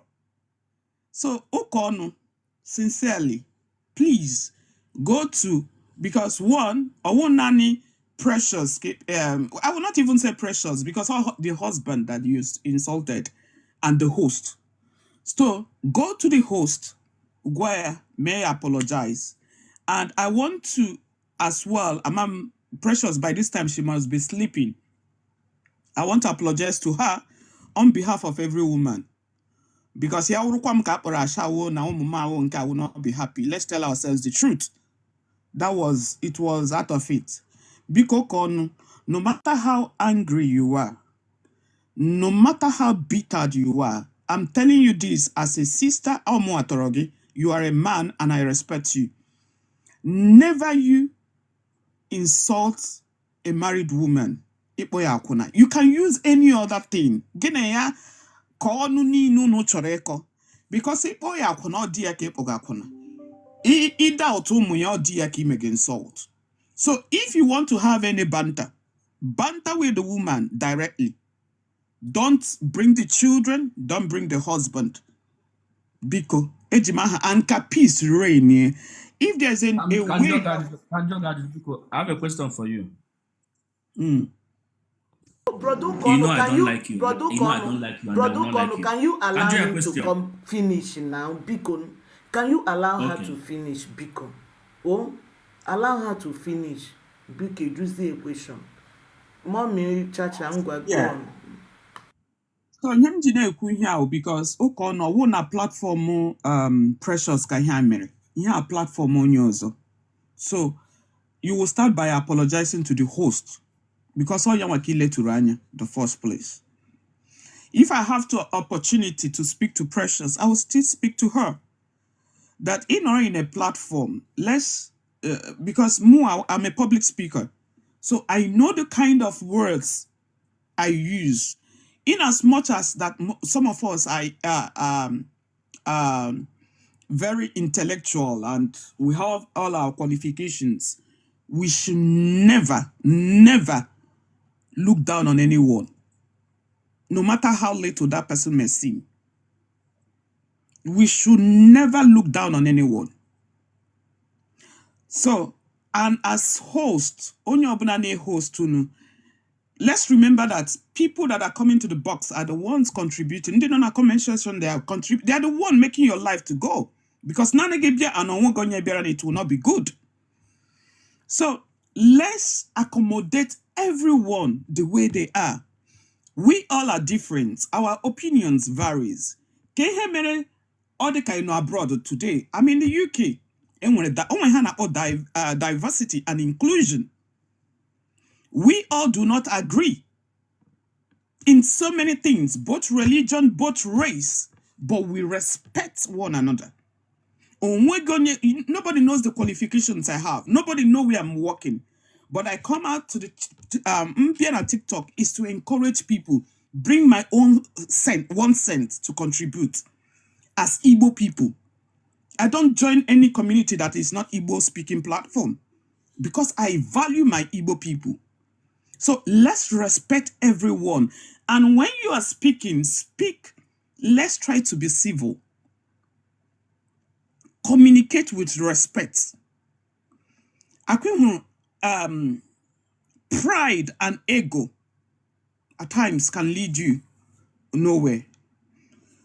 You can be commanding, instructing everything, but humility matters. The way you address the people matters. Everyone, no matter how little they are, means a lot. Even if they don't mean anything to you, they mean a lot to their family. I ain't not here. Most of us, we've not seen each other one-on-one. We don't even know what we do for living. But we are here to support one another. So let's never look down on anybody. Nobody is less important than you. That anyone abroad doesn't mean that we are better than those in Nigeria or in other African countries. It's true, we might be privileged. That doesn't make us more important than any other person. So this is the message I want to pass across. Respect everyone, regardless their status in the society. That's what makes us human. And when you are addressing people, control your tongue, control your emotions. If you are the type that you cannot control, I remember when I started one in Newi, people insulted me, they said a lot of things without even knowing me. And my emotions were like, no. At a time, I wanted to back off, but the Spirit of God spoke to me. Girl, I sent you out there for a reason. And I know what God is using me to do on TikTok. And this is what I'm preaching to people. Be an impact in the lives of others. Be the reason that people want to go on TikTok. Be the reason that people want to listen to you because they are going through a lot. Somebody cannot come and you want to talk down on that person. It's not good. No matter how we want to paint it. And we know the pride, the ego of our Igbo people, our Igbo men. Let's respect them. It will not change in our generation. This thing has been long while. So that's why there are some platforms I don't go. On a platform like in Merich, I'm always there because when you insult, he will stop the person. If I go, I know any platform that the host will not protect me, I will not go there. I know my worth. And the same thing I'm telling other people. And finally, when in Newi, can go other women. Okono is not a bad person. Okono is not a bad person. Okono geku wa beto biya de sara. Okono is better than so many men at this TikTok. But at times, his words are out of context. Okono chori praise omwai to dog praise him. So him chorokuno what this. Okono ne oku unu were ya no work on. That's how I see him now. Nke de mumma I will take. Nke na de mumma I will weave away. This is social media. We all have our lives to live outside social media. So don't allow things in and on social media destroy your home, destroy your relationship. And that's why I encourage young people, have mind of your own. Nobody should influence you negatively. Don't be gullible. We are in the 21st century for crying out loud. How can somebody tell you how to run your home? How can someone tell you how to run your relationship? Let's be truthful to ourselves. And my fellow women, in as much as a lot of men speak down on Igbo women, know your worth. Bible say that we are precious jewels before him. We are far above rubies. Know your worth. Know the type of people you communicate with. Know the type of... And knowing your worth doesn't mean that you should be rude or arrogant. Be respectful. You can be all that you are and you are still loyal to your man. You are still respectful to your man. That's what makes the difference. And you need a qualification. School education will add value to your life. But that cannot change if you have a bad character. So in a nutshell, I sincerely apologize to Precious and her husband. And on behalf of Nde Chore with me, Thank you, I also Chacha. apologize to Thank the you. men that felt bad. God bless you. Thank you so I have a much, question my for you, sister. please. Ukon I have a ajuneda question because ajuneda question no go to Bible. Mommy, can you question? Mommy, no, we can join a question. Okay, Mommy, can join a question. go on. Go and let the make intimidate. Mommy, Chacha, in as much as I don't like you, but they say who can't know the reason be baby and assume English. How I could take care the English where they speak. When you not the reason you can ask you here. Now, Mommy, Precious, Mommy, Chacha, I don't change you now. It's not the Precious no bunwoke. na ọ bụ di mmadụ. Ajụ ka nna ajụ gị na who am I? Onye ka m bụ? Abụ nwaanyị mmadụ ka bụ nwoke mmadụ? Who am I? Ka onye ụka ọnụ bụ? Abụ m nkịta apịrị m apị? Ka abụ m di mmadụ? Kọwara m onye ụka ọnụ bụ. Isi na onye a di ya na di ya nọ na ya. So onye ka ụka ọnụ na-ekwu okwu abụ onye ka m bụ? Kọwara m onye m. Who am I? Because like I don't know who am I. Gwa m who am I? Mommy Chacha, gị maka nna ajụ. Mommy Chacha, ọ bụrụ na ịma Iwu di mmadụ. Iwu di mmadụ. Ile anya, I support ihe mere but you overreacted. You overreacted. I will tell you the truth. Those words are very, very, very hard. Very hot. Very hot, honestly. Yeah, okay, what I because I'm very emotional. I will not take it. Another question can you again now, mommy? You will like please can I ask a question? Mommy Chacha, your husband is unreasonable human being. You got to church to praise the Lord. You need to go to church and say praise the Lord. Mommy Chacha, your husband is unreasonable. I think I got to church to say praise the Lord. You must be very happy. Am I correct? No. Don't shake head. You must be very happy. You need to go to church and say, praise the Lord. Somebody was able to tell you that husband is unreasonable. Why are you advising me? If you can't take it, you're advising me. You're supposed to be happy as well. Two wrongs cannot make a right, Biko. Two wrongs cannot make a right. It is only when two wrongs came, then the real truth will come out. Without the two wrongs, let me be honest. Mommy, wait, let me be honest. What I teach Precious today, she will love me more than you people. My wife, she will break her tongue on how to speak to men because she don't know what is coming. If she's happy, if she's a good woman, God bless you. I put her in a place that you know you can make a statement, people will react differently. Precious will love God more than woman. I'm bothered to tell you that. She will not be insulting with men anyhow because she don't know what to expect. Precious will love me more. Precious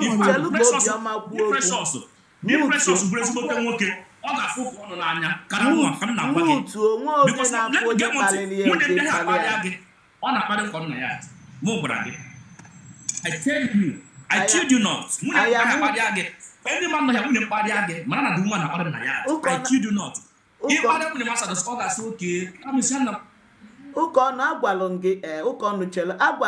Everybody pucha ni time Mommy Chacha, thank you so much for your contribution.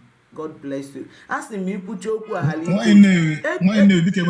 Mommy Chacha one question. But chelu nsi na ikwucha okwu anu nwe na-ekwu kita we hala ikwu otulu Bible ma kpoturu na but finally you did it thank you so much. Na lokwa another question somebody akunne my brother Chole Joga Juju Mommy Chacha because when you were speaking your words were centered on Okon directly. So is insult gender based? Or when insult or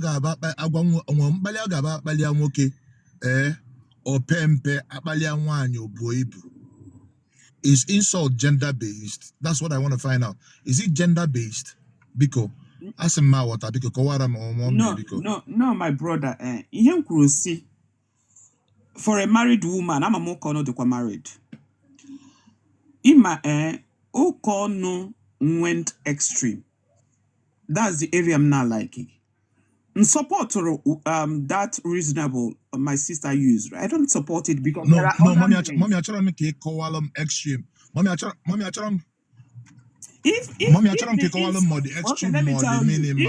what I wanted to find out was insult. Is it gender based? If the insult was directed on her directly, that is another thing. But Ogara extreme to the children. I didn't like it. Do you know where the angle I'm coming from? Had it been mere Precious insult that no wahala. Let them in, but bringing innocent children into the picture. I don't support it. I don't. That's the area I'm tarot. Thank you. Why you come happen on a background negent? You want them wine. God bless you, sis. God bless you so much. I always love your advice. God bless you, my sister. Then Obioma is her turn to speak. Mother, Onyama ikwane aka n'ọnụ. Onyama ikwane aka n'ọnụ. Let her spill her opinion. Thank you. Obioma, 2 minutes. Oh? No.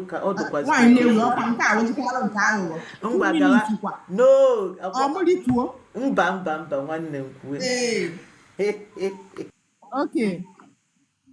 Mbe ekwu ka o si dị m n'obi. Ka m nwa si ghọta because I don't have mgbede tinụ. But from ihe sister Chacha akwu. Na no nwanyị Nnewi, ịma na ụka ọnụ anọ ebe a na-eji na page Precious steady, akpali Precious. You are a witness to it. Akpali Precious steady na page ya. And Precious sometimes Onya Precious na that thing. We get angry, see Precious boot to Onya or block or this man. Now that unreasonable oku yesterday, for me, Anma Futia that she doesn't want to engage with Okono. Amami Hichoy with Ayemku. Or to that back and forth with Okono. I'm a you say, I want to speak with a reasonable man. This Okono na for here. Honest enough no be able Okono pale made. Oh, ehenam. Okono apogo ma shawo na nke Precious. Gini na that day, did I na-ekwu maka ọchanya or something? Okono wee sị na ọ na-achọ onye ya akọwali ya ihe meenụ. Mụnwa mutuo my mic, kọwabala Okono kọwachali ya. Okono said something, ama m ka o si kwu that thing. And o throw that shade at my husband and say Okono no ginwa, don't worry my husband. Okono binye kpọọ m ashawo immediately that day. Did I respond to him? No, I didn't respond to him. Then after that incident, all the ebe 3 weeks ago, Onya abia na nke Precious. Direct in Irie, Precious, I don't like your happiness. Obioma, I hate you. Ijego, I hate you. This same Okono bopam gift. Why that gift up and watch year back? I don't need your gift. Ihe mawuna Okono, Precious palia gift ile not palegi. You have been insulting this woman. You don't need to get angry, not palegi. Ama muna na wati him neku. This same person na Kali Precious na page yesterday. So don't take it at na not palegi because na ina pali kwande mmadu. And that one si fuge na ha like insult. You can talk to people the way you want, but ina ha like ikawa goku. Especially women. Mbasi kolomasha wo koma gini ka mmegi. Even when you to apologize, this man apologizes to me, not my husband can apologize to. Which my husband they need here. I don't need apology from you. I need home here. So can you eku Precious menka. Okono ina cho Precious oku steady on her page. Ina cho this woman oku steady on na page ya. Ina be na page ya palia steady. Unless more recently no block oge. Kai kwa no nwanye ezioku. Nwanye ne we be ka apom here. Come joy one name we can joy. All not chokwe isago. All not chokwe isage. Yeah. Yes. All become like a century. Naturally, okay.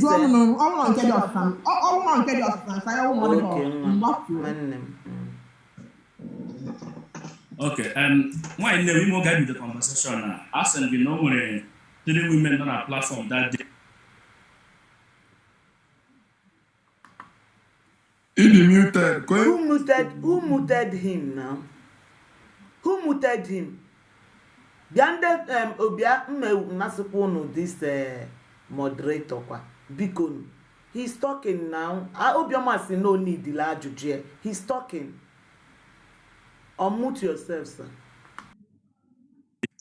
Okay.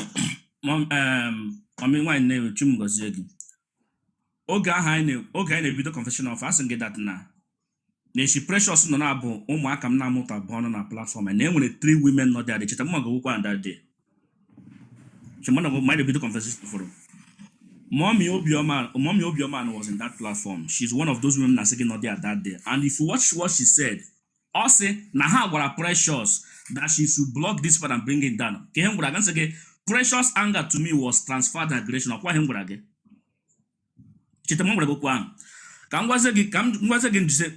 me ask this question. Precious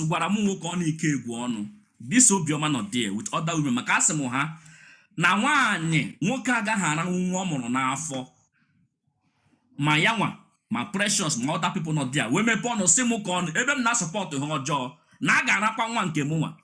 So Obioma ka njụ oge kịta mmadụ wee pụtasị gị kịta na di gị na ara nwa ị mụrụ n'afọ. Ọ bụ eziokwu kọwachi? Ụka ọnụ gị nwa ala nwa nke mụrụ n'afọ asago m gị ya. Apifugia mommy, God bless you. Mommy, apifugia. I love from here. I will ask you personal question. Because when I like you, you know this. Mommy, Mommy Obioma, and when me kids, I will never insult you. Man, you just prove me right. Mommy Obioma, wait. Mommy Obioma, you will like Butu. Mommy Obioma, my dad died when that attack, yeah. I don't even know you until Mommy, why we get on? I was in that platform. Precious cannot say that on her own. I don't like Precious for anything, but I put it to Precious that Precious cannot use that statement on me if she was not influenced. Then the platform Precious is Precious. Bring Okono down. That way say now one muramu no kono. Now one now mutabi because I said that na when has more kono even not supporting her job. Now one can now mutabi na muaya no also gana. That was a cause. If you host raketa, I am not going to cause you one, Yoma. I don't want to create another problem. But Mommy Obioma, wait. Mommy Obioma, wait. If I support evil of any can let evil follow me. But he whoever support evil, you will repeat tenfold. You see how apathetic people can be. I can never. I never make you don't want. In fact, I love wine more. I speak reality that you don't want to hear. And when Nagana were here, that is why Precious hate me and she unfollowed me. Precious cannot do it. To be honest, I have told you, I love Precious and the husband so much. She was influenced. Makasemia and when Nagana were. Unless Nagana see, I don't know what's that. Now see, Nagana want to John Maggie. Oh, that man to Bari Megi. Market on that side because no father, I can bet my life, no father, Obioma, you are here now, said, but you can ask that man and one game because you see, I don't know that this is your own. At least I want to we will see. Whatever you say to me will come back to you. That's what it is. Why no we? I mute my mic when I was up. Ukonu, mutu onwe gi can correct ifa. Ukonu, excuse me, Chelu kan kucha. Ukonu ebuni funu kule ebe ozo bi ebe abia na event ikonu. Nna yuku, gemunte. I respect every man and I respect every woman. Manega fehana bandre, I cut it off. Gamunti chete, if you kubula eba, no buho nyawa wonye make the statement, if olonya hafa make the statement. Manaketa because no number make the statement, ke chose likit nyeli mbamba. Onya aketa no nenu eba, oh my sister, until ifo jikolomo na eme na ndia, ewe mu, I will be those you talk kaleloto. Because I try to akpali anybody here, and I said it. Don't curse anybody. When he me,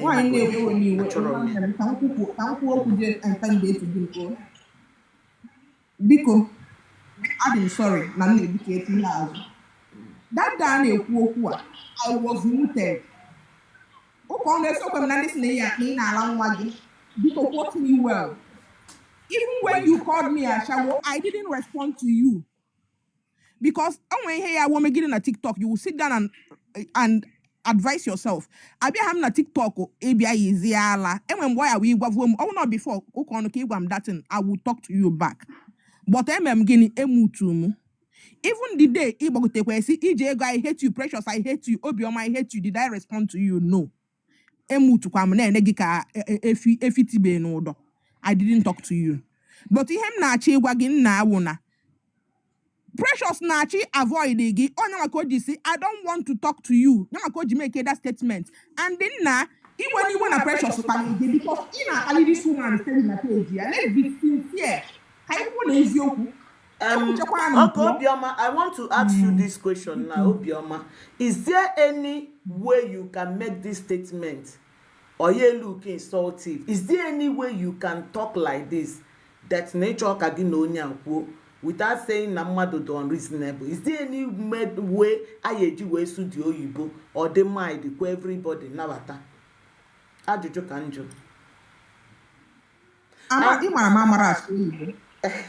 But I think this one no you man will anyhow I will keep present to okwu or do demure, do respectful.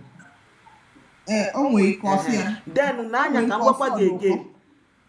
Okonu ji accumulated anger. We dey reply for reply we got far jetia kana family mad. Which no bo Precious kobali. I won't put okwu akamu no kono ya round up. Mma topta aje we go see enake. But if there's a better way to present nature kage na mmadu kwuo ọ na-adị ọ na-awụ sometimes ndị na nke Chukwumerija amalụma ụdị ajụjụ na asa na ụdị ajụma ha asa onwe ajụ ya abịa asị m brother don't be nwa m nwoke maka ọnwa dị ya na m ka ọ sị nwa m don't be disrespectful ọ chọrọ onye ọzọ kwuo okwu mee ka omele onwe eziti chọọ onye ọzọ kwuo okwu because ajụ ahụ ọ chọrọ ịjụ ma ọ chọrọ ịbalụ m ihu mana onwe ka m mesikwe ajụ na m that kind stupid ajụjụ nke a mean ogene he will vent mana na say nwa m don't be disrespectful Okay. There's a better way to present things mana ọ mana ụka ọnụ emelu ncha ụka n'onyolo nsi n'ụlọ ụka na why na we jukwa mmadụ anyolo nsi n'ụlọ ụka enwe better ways to say these words ka ọ na affect anybody mana ịmagolu na sometimes ndị na-asị na Precious menka unu anaghị so Precious na-ekwukwa na-ekwusi ike awụ m a die hard follower of Precious mgbọsị ndị nwaanyị na-ewi ị na-abịakwu na nke Precious mgbọsị anyị chọrọ ịtụ na-atụsa ụmụ nwaanyị mgbọsị anyị chọrọ ịtụsa Precious nwere honest platform Ombose batali people iwolu that place seven or do to una every day. If you want to know what she stands for, every day come to her life, you see what we preach there. She has a honest platform. Happy defending Madina. Some of these I try to me that side first. And some of these people now say Precious menka. Oh wait, now that's better. If you everybody na call Precious. Imagine one who were Precious now react to it. As na Precious be rude. Na Precious na call you working. A lot of men na on that page. I call Precious. All respond is here as no manners, more respect for men. I'm yesterday because why I'm growing and I'm proud of myself. Yes. All yesterday, Mercy, I don't want to speak with you. Yeah. Direct. Yeah. Now, man, okay, forgive me. Ana m achọ nka ya eje n'ụbọchị ọkpọrọ ya efu na anyị ka na-abata na no ka anyị finish first phase ya biko nwanne m round up o ka ndị ọzọ kwuo ka m wee butusia ndị mmadụ ka anyị nwee ike wee nwee conversation. Ihe a na-ekwu now ịhụkwana ihe nwaanyị na-ewu nwanne m enwe one woman mego one certain time mụ na ya nwee problem na nke Precious. Yeah. But nke akụlọ of first. Yes. Na nke akụlọ of first. Then adịkwa na nke Precious. This one the kind of I don't know when you are but when you are I'm going to have no food. Yeah. Then that second incident when I kept Precious. Then the third time what happened, I ignored her. I will ignore Okono. I don't want to. I chose maybe an abakacha on TikTok. Because I am now abakacha amaramoni, we can abakacha maru. I will say my opinion and go. Manu kono nna hapu family ndi mmadụ hapu any woman nna okangwa eziokwu ihe anyị me yesterday I was not there but from what I have heard, nna hapụ family ndị mmadụ aka. Ịkpọ nwaanyị ashawa awụghọ the worst insult ihe enye ya. Isi nwaanyị na ọwụghọ di emu nwa awụghọ the worst insult ihe enye nna. I'm telling you, mma agwa gị ya n'iru gị. Stop it. Ama m na ihe na-eme ihe ahụ ka ọ fụ onye ahụ ụfụ. Mana ụdịrị mmadụ mama mfụ m ụfụ. Mụ na agwa gị ihe agwago m worst, but I will just look at you and say nekwa onye nka. So nwaanyị na-ewu, thank you, Okamnito onye ọzọ kwuo. Oh, my beautiful sister. Oh no, man, no one name direct. Let me say something briefly. Then, Let me say something briefly because. Okay, because Mr. Montana. Because when name all the most is because. Ungwan so what do? Montana, briefly. Okay. Montana, we may allow. Because we briefly. Montana was my brother. When they meet in America, then listen. Onwa Jonjo, Madam Chachama is insult gender based. Now again, from you, Bioma here and some certain things I did here. Okay, now the Anunkita de Jeze career or Maka. Now you made a context now. Okon doesn't like Precious. Precious doesn't like Okon. Man, each time Okon comes to Precious's box, Precious will still bring him up. You learn to set boundaries if your emotions, if your intent, your what you think and what another person thinks does not match. You can set boundaries. Man, Bob no da Precious e bugotia. Isi no na ari Precious Bob na page. Ko na ari Precious na page. Precious hapo ka na Precious ka na kata. Now, I don't want to go to the backlog of issues going forward and going backward. Now, the truth about it still remains the simple fact. I'm not trying to support men, neither am I trying to support women. But the truth about it still remains that all fingers are not equal. Everybody with their own opinions regarding things. Now, first of all, I'll speak on the insult. If Precious opened her mouth and said O'Connor is a reasonable man, she dished out an insult to O'Connor as a human being. What O'Connor replies, whether it's extreme or it's minimal, it is nobody's problem, because even the Bible said, because I'm to quote the Bible, so I'm quote the Bible. The Bible says, he that breaks the hedge, let the serpent bite. Because you first of all insulted him. Every action warrants an equal and opposite reaction. So when you insult someone, then what the person gives you back, you cannot decipher how and what the person gives you back. You don't know how the person received the insult you gave to him. You don't know how the person. Miracles were what here? Miracles were bien narrow. Muna why in there with the clothes. Oh, we why in there we got one metaluno. Manono also come here. You will never believe it. Because when I know the one, oh, we all got one metaluno. And okay, Precious, you already know that there's bad water between you and O'Connor. On a better page guy insult again, on a baligi on in normal. Then in public again, it got that kind of a thing. You just did that. Now, let's be factual. Can I have a sentiment? You understand? Can I have a sentiment? Now, O'Connor to you, O'Connor, yes. And as Nega to the extreme. O'Connor, I am not trying to support you, Nega to the extreme. But at the end of the day, O'Connor, you're a man. At times, some we hug a bit you quit Itaila. You got to go. Onya megi, muke, onya megi de juno. Itaila alo bele. You got to go. You cut some slack before you go down. Mana, una tries to justify and a mad madu. Una respondo. Then at the end of the day, una chawan get response on and a response on the extreme. Secondly, Obioma, you talked about O'Connor coming around you guys. If you guys do not want to entertain O'Connor, Obia unable to go to a box. Obia happen here, block Oceania, Yaga Eben Nabata, the sky is too big for all of us.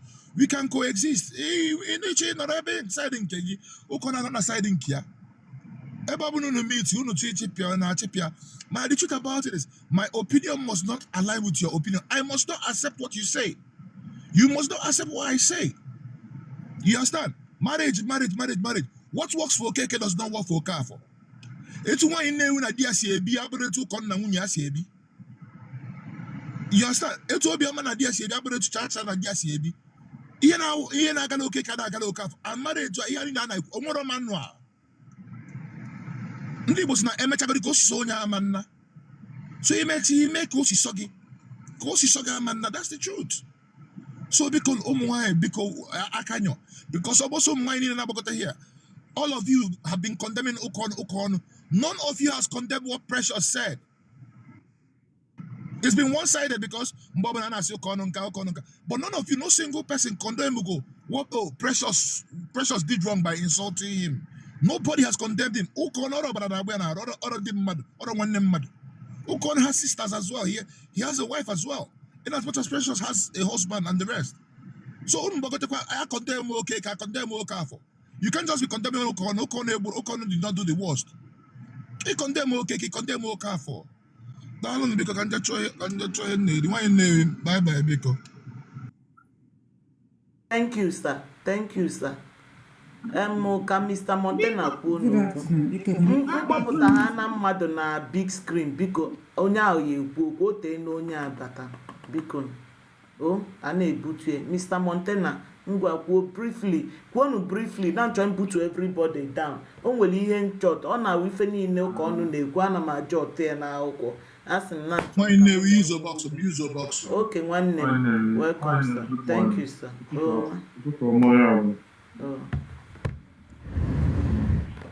Una niye na-ekwu Yes sir. biko na ma mgbu oge m ga-use like maybe 3 minutes or 2 minutes into and I have to be real and very direct. Ukonu nwanne m nwoke, I have to talk to you as a man and as a father as well because maybe mụ na gị nwere interaction before. I will call it interaction because you understand that statement. You see, I'm wearing an app. At least I'm one of the older members in this TikTok. I've forgotten many people. I've forgotten so many people here. And here I'm an app, but most time people get a phone, get a data, come to TikTok because it's an easy platform whereby you can vent, talk, or say whatever you want to say. Forgetting who and who is on the box, which is fine. Just like here, one of my brother could ever. But Auntie Chacha, you don't insult or degrade anybody simply because east, west, south. Directly, I'm a fan of Auntie Precious. I'm constantly on her box. I see the way she talks. I see the way she entertains people. For people saying that she's rude, and when manner of approach, character. People that have character have their own way of talking. Okay, my brother, I will be very sincere and I will be very direct to you. Your choices of words was absolutely wrong for your own side. Now, if by choices of here anti-pressure suku, by unreasonable to you is insulting. For some people, it is not. It depends on the context of that conversation. Like I said, your statements, your utterance, everything about you concerning that context of that statement is absolutely wrong, my brother. You went too far. You're a father, I'm a father, and I know many of our young viewers here, both the men and the women, bondena. Obunomu, my brother, I will not take it lightly with you. But there's a but there. I must find out what reacted you to go to that extent, and which you likely said here. This is like accumulation of vent, accumulation of anger that you have been packing, and that opportunity came for you, it was such an opportunity for you to release all the bombs. But you went too far, my brother. Brother, You went mbiki too iwe far. wenagi. Onwere onye kpọrọ For guest mu. Anti-Precious, Onwere however onye she onwere onye brother might wait. have Onwere onye maybe kpọrọ my guest spoken to is. you, Onwere onye kpọrọ my guest is simple. Please, moderator, mute olumo onye ahụ. Nya comment is not till life end there. Mute olum that person. Onwere onye kpọrọ my guest simple. Mute olum that person. Go on, brother. Anti-Precious, wine navy, mommy wine navy. That statement alone, I've been used to it. Even Okono has used it for me before, but I didn't react. I didn't talk to. We just had a mutual on our church. We had a discussion. So I didn't. For people, all the commentators, they have the right to talk or write whatever they want to write. It's not a problem. I'm not against it. All I'm just saying is that as I am this box and as I'm talking, those are all the commentators. You don't have the opportunity to be here to say whatever you want to say. So you are entitled to write or say whatever you want to say. It's none of my goddamn business. All I'm just saying is that Okono, Edaria, whether my Anti-Precious Agwaguku de wrong or not the wrong, just like Akumane Nwoke, Onwe Aja Amakwan Nwoke, Onwe Aja Amakwan. I can understand that maybe the approach of her statement was not too good to you, but it was not a provocative statement. To you, it might not be an insulting statement. To me, it's not an insulting statement. Now, okay, now put that I say, host, okay, I don't want to engage with an irresponsible person or an unreasonable person on your platform. Does that sound an insulting word? If I come now and say, I don't want to engage with an unreasonable person, does that sound insulting? So my brother, I need yes, ekwukwe me before. Ihe ụmụ nwaanyị nwe, the power ụmụ nwaanyị nwe bụ poison, ọnụ ha bụ poison. So I know maybe somehow Okono onwevugo a lot of talks from different angles. Bo accumulation of pattern, apack go that heat. Nyakiji release a bomb. All I'm just saying is that Biko, until one imepe platform as ike udo. Amari ihe mere eme ọnya bụ your friend. Anụrụ m na life platform since imepere ihe ikpe bụ Montana, ihe can you go kpọbụrụ far? Because Montana, I have a question. One question for you. Can you allow him to finish, please, sir? Can you allow him to finish, please, sir? ihe ikpọbụ before bụ ka ekpezie ihe a ọ bụ na a ga-enwe apology ka enwe apology ụka ọ na-edari ya as a man edari ya and as Anti-Precious to our own understanding she will still recall and say okay yes maybe she might have gone a little bit too far to your own understanding but all I'm just saying is that what you said to her, the statement and everything was absolutely wrong. For me, I don't support it. Thank you very much. Fire down. Thank Okay, you. please, Thank you, sir. Thank you, sir, for your submission. Okonu Biko, let it be a respectful question, please. Thank you. No, even if I saw now my guy now, no be today. Then it's not a master god my brother, master god my guy, and the corner you come a master god. So Oga Montana, please, Gwagodim, what makes you happy and what makes you angry? What makes me happy and what makes me angry? Okay. Yes. I will answer that question. Number one, what makes me happy? Jehovah, thank you for ndụ. And what makes me angry? But lose any member of my family and we lose just like my uncle. I lost my uncle on our that is what makes me angry. On our on a pain. Okay. God bless you. Now, why I ask you that question? Is he put not to Chineke? That is what makes you happy. Mona gana bu billion no, if not to religious God, you will give him. I don't pray. I do incantations to my gods. It's your choice. So that is what makes me happy. Oga, wait, Oga today. That is what makes me happy.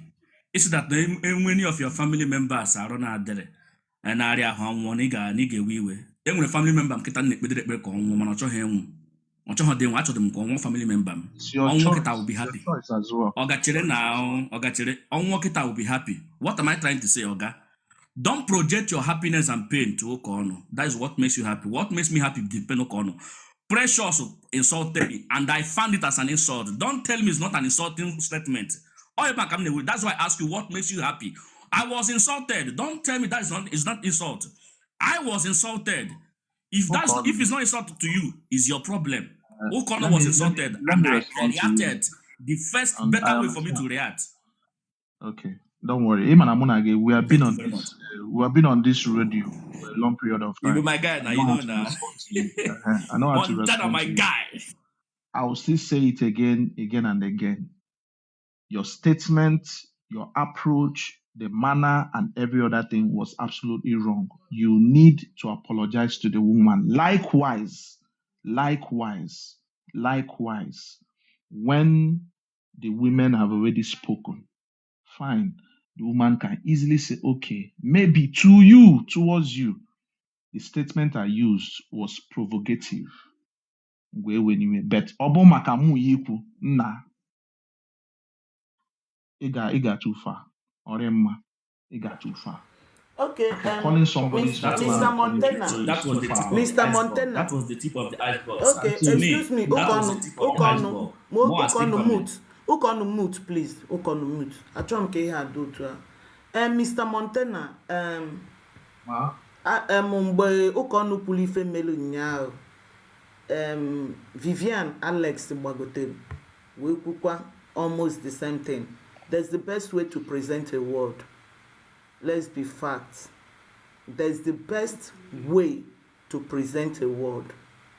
And if una get na mmadụ enwewego issue somehow, there is a way you present a word to that person to avoid buzzwords, because there must be a misunderstanding. Honestly. Most especially, when so many people on TikTok, when I get to their platform, I become constructive on what they are saying. I'll just speak on what they are saying. Not that I don't have contrary things to put there. But mfunde na like a balance yoku, like na be precious, on a like a balance yoku of mama kande na se na on a benka, on a like a balance ya yoku, mbia balance ya. Now, imalgo na nda no one bata na nke like one Dracula bata na nke ekwu anything keta. O baka na nne gị no village, baka na village people ancestor gị ka ya esi wee melụ gị agha.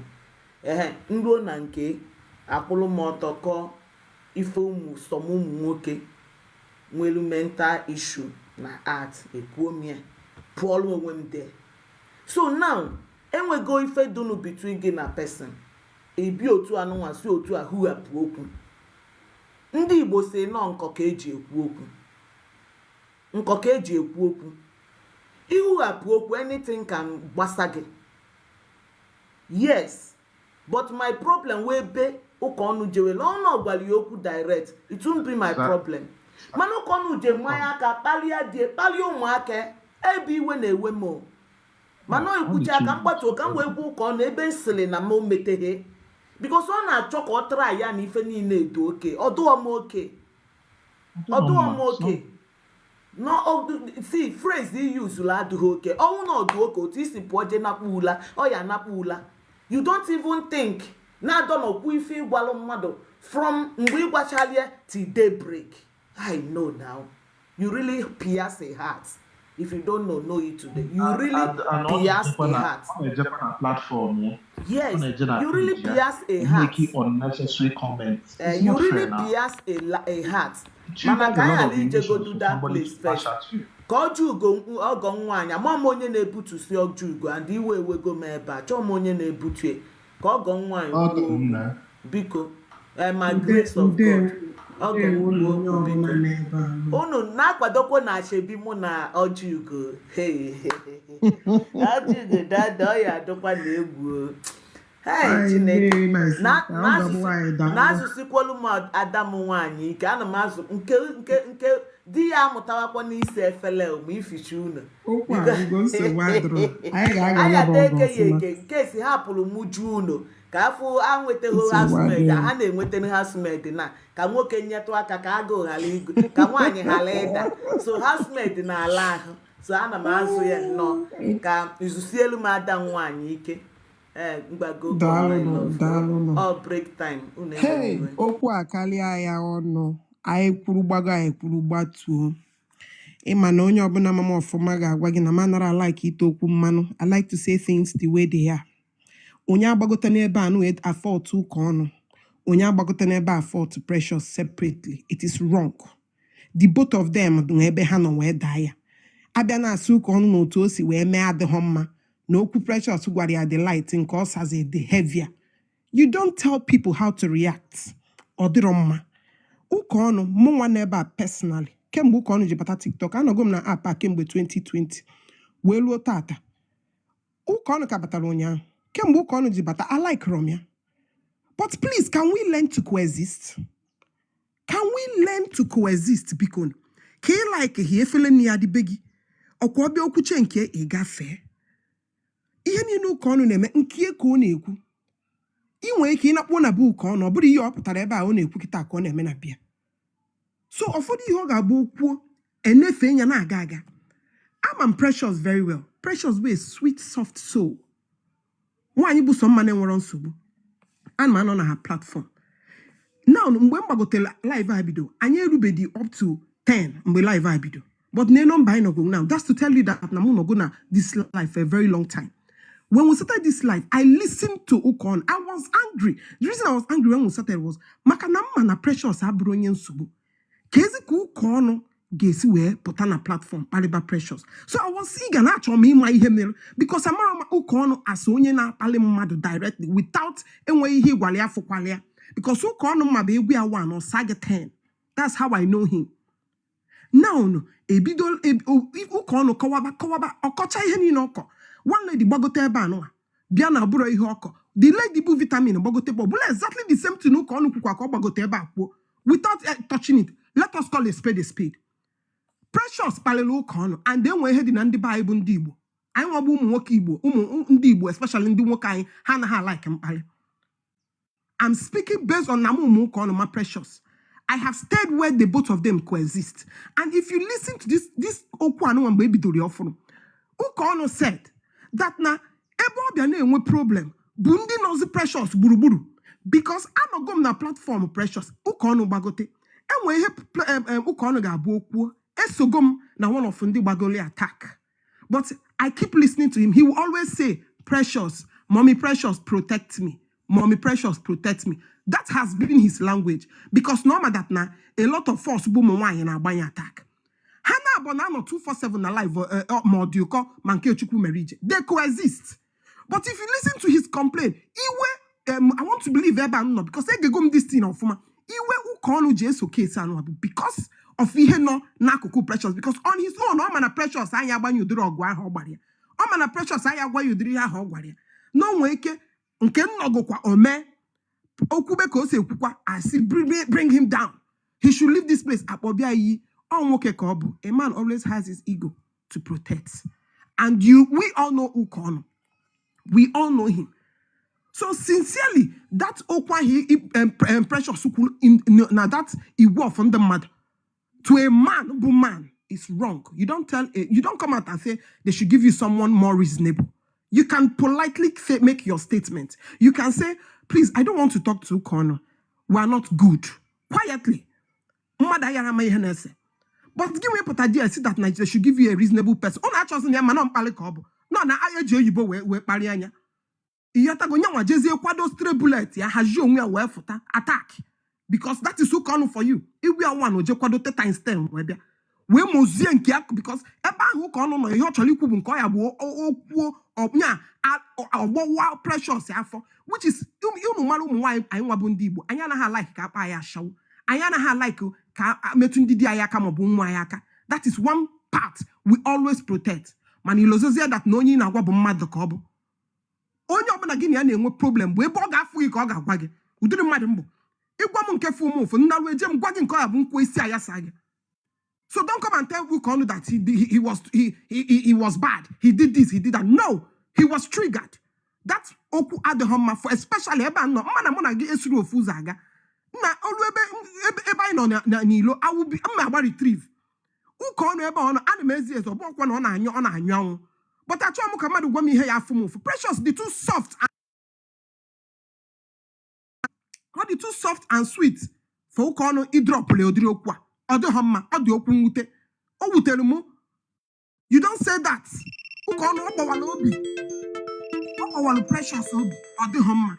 Hold Precious off from Hancha Soninji non live since live Jipido.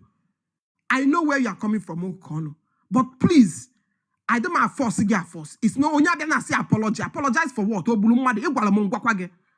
Ihagana was Ukonu biko na iyeku like you have always said. Quote him that he doesn't insult married women. Now still quote him and tell him, Daddy, iyawa umuwanyi anona dioku. Ka metoto ya ka nya obi ya agbawa ka oji nwa ya agbawa ka enwe nke di ha ya edozitenwu not epụta ebe ina fault ya na bia no nya major. He said it here that the people around her are the ones that are triggering her, and I've seen it happen. I know how it works. So don't come and blame Ukonu for any reason. No. And a lot of people on the comment section they are against Ukonu. We don't like him. Majority of us are attacking him today based on ihendo na emevuke mgbenaga. I know a talk when you are based on Keneme. It is near by Nkomevugo before. Ukon Nkebezio Kunasina, Onyazura no Shejidia no Yoshikobo. Time and Aga's the only catch was the Henoya Bonya Hakaga pose because no Jidegia goes Loshi. I think that's the reason you're getting this back bomb from the comment section. Yes, because they are like, he's not a good man. Please, Owa, let us stop wanting people to be like us. I cannot be like you, you cannot be like me. And let us respect people's opinion. Don't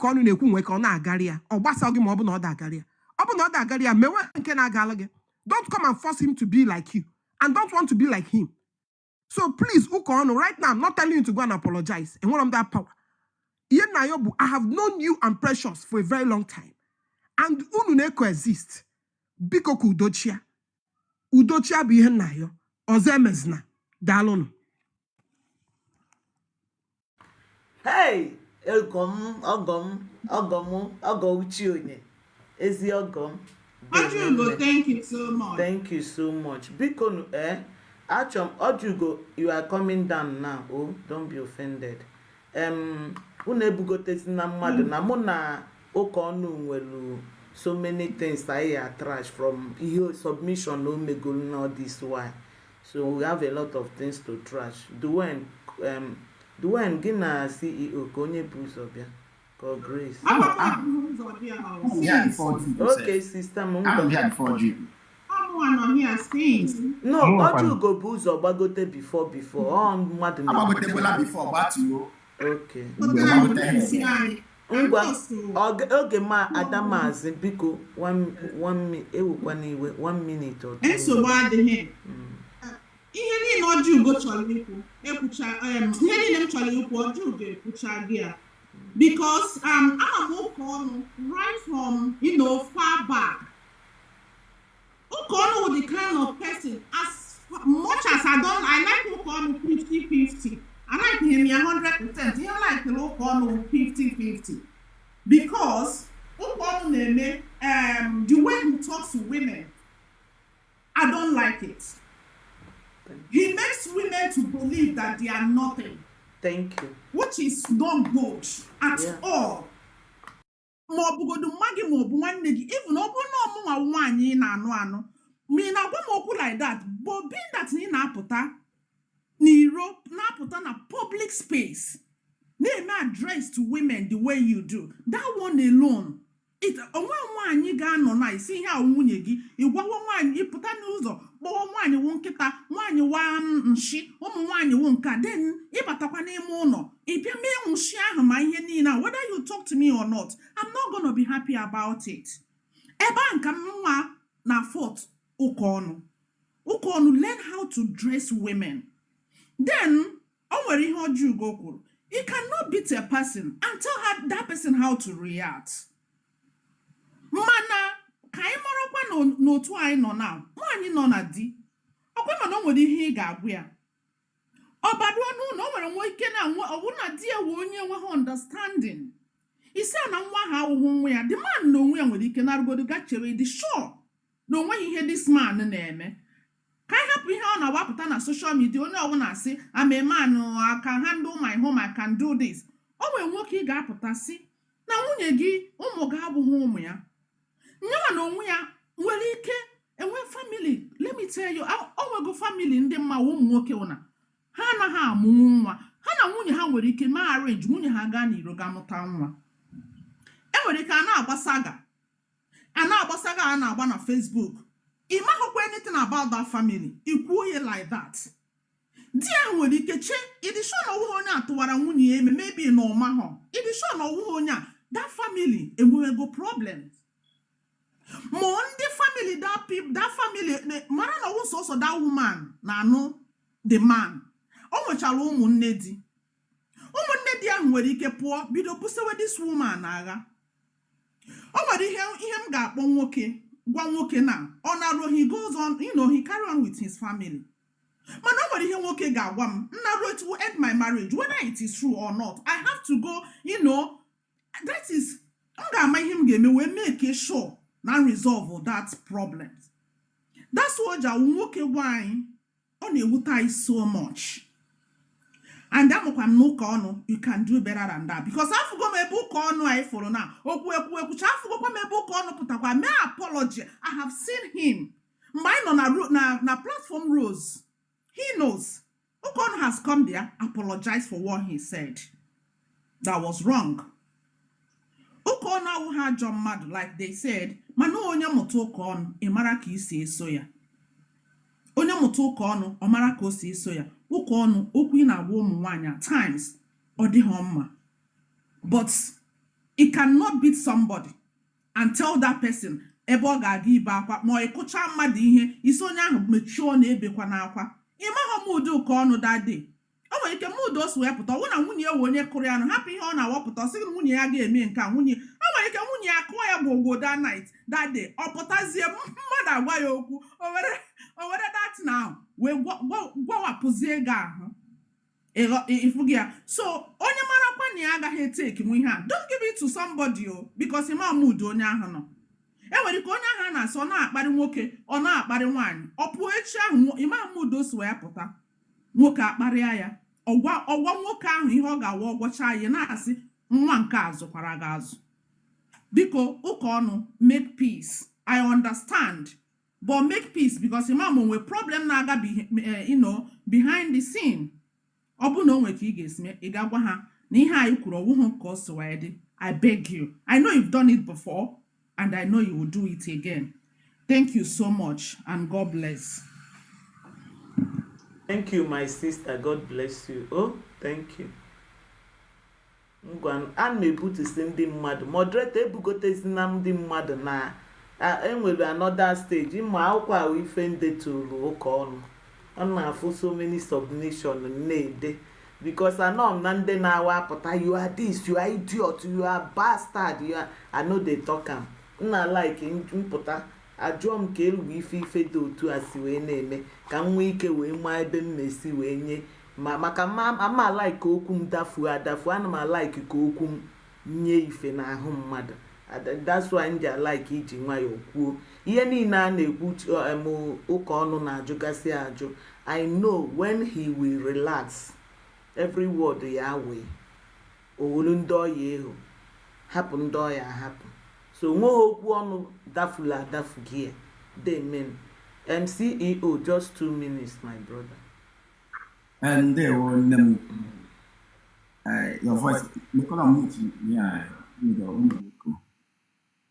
Because thank you very much. Ojugo echana ihe niile m chọrọ ikwu. Ojugo ebe ọbụla na Chineke gọzie gị host to go nwoke gị welitekwara n'okwu this morning sha kwuo Chineke gọzie gị because ị chọrọ udo ga-eru gị aka. Lema anya ndị side Owere anyị ebe m shi sị onye nwa nwụrụ nwaanyị nwa nwụrụ a na-ege ya ntị n'olu. Ị gakwa na agba mmanụ o ji achọ ihe ya. ịnụkwala onye kpanụ ihe ya furu ị ga-agwa ya kpọta oche achọ ya ịhụ na social science anyị mere mgbe anyị nọ na primary school na-ajụsị gị who is a man in a family asị gị a man is the head of the family.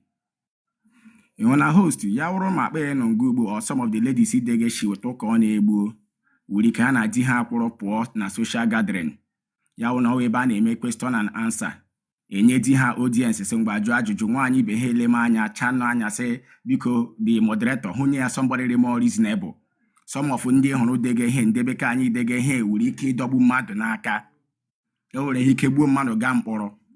So ma some of ndebe ka anyị ji alike shi abịa na social media na ahụ ha ezigbo mmanụ ha penti m ụka ọnụ to me enweghị onye o ji ụgwọ apology because yesterday ahụ anọ m na comment section odoko ọrị awa okorobịa mmiri iriga a woman came and swept him under the carpet. He is trying to restore his glory. So whichever thing o kwuru awụ onye ọ gbasara to restore his glory kama ha ga na-ekwuzi na onwe ka anyị wụ nwanne m nwoke biko maka mgbe ọzọ anyị ga-asị gị ekwula maka mgbe ọzọ biko mete ya ọrịtụ fair because kemgbe abalị mlọgọkwa na TikTok that woman life aha m ụka that means the ụka wutere very well. That is to say that ụmụ nwaanyị ụka ọnụ n'ụkwa na life ahụ hụ ya ọ wụtọ ga-eche ewute ha. So we 50-50 something. So onye abịala ebe adọrọ ụka ọnụ ya ma ụka ọnụ ihe ọ na-ekwu a na-adịghị ma ya kwuola ụka ya gị lehuru anya. Sometimes onwe ihe ọ na-ekwu m jụwakwasị onye ọkwa nwoke but m lecha anya m ewere na ọkpa o chikwara wọta kemgbe ahụ.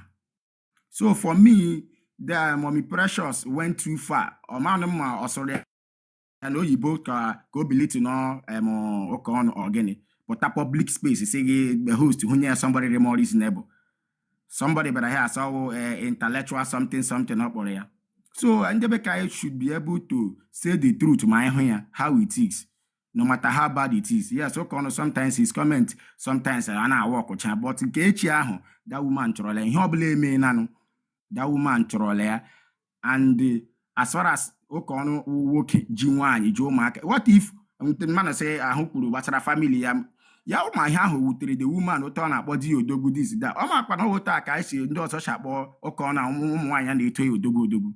So gịnị mekwara ya wụrụ ma ha nwa baa na TikTok echi hụ na o nwere onye kparịrị di ha and di ha kudo react but ya na-arụ n'ụlọ mgbe ụmụ nwaanyị ya na-agbalị odoro ka ya react wa show muscle. That means Okono must be a stupid man if or react.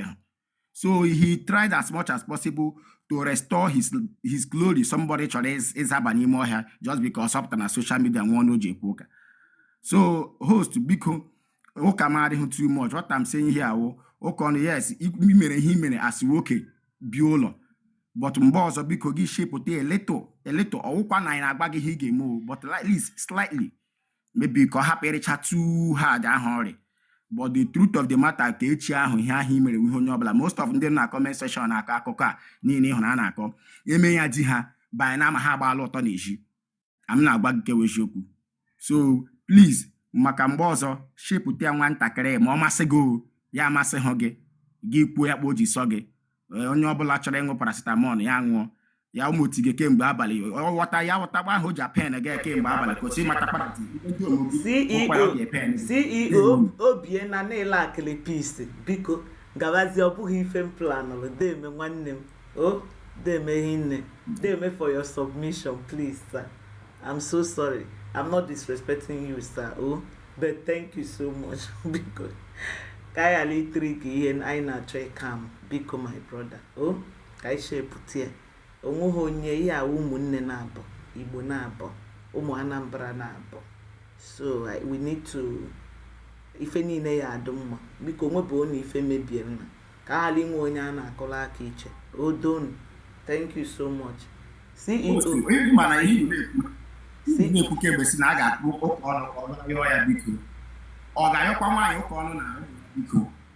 nsogbu adịghọ, don't worry ife unu na-eme ụka ọnụ adịghọkwa daha dị n'unu chere hapụchakwa everything ụka ọnụ adịghọ daha dị n'unu chere ka abịa enwe level anyị elu na this thing biko it's well.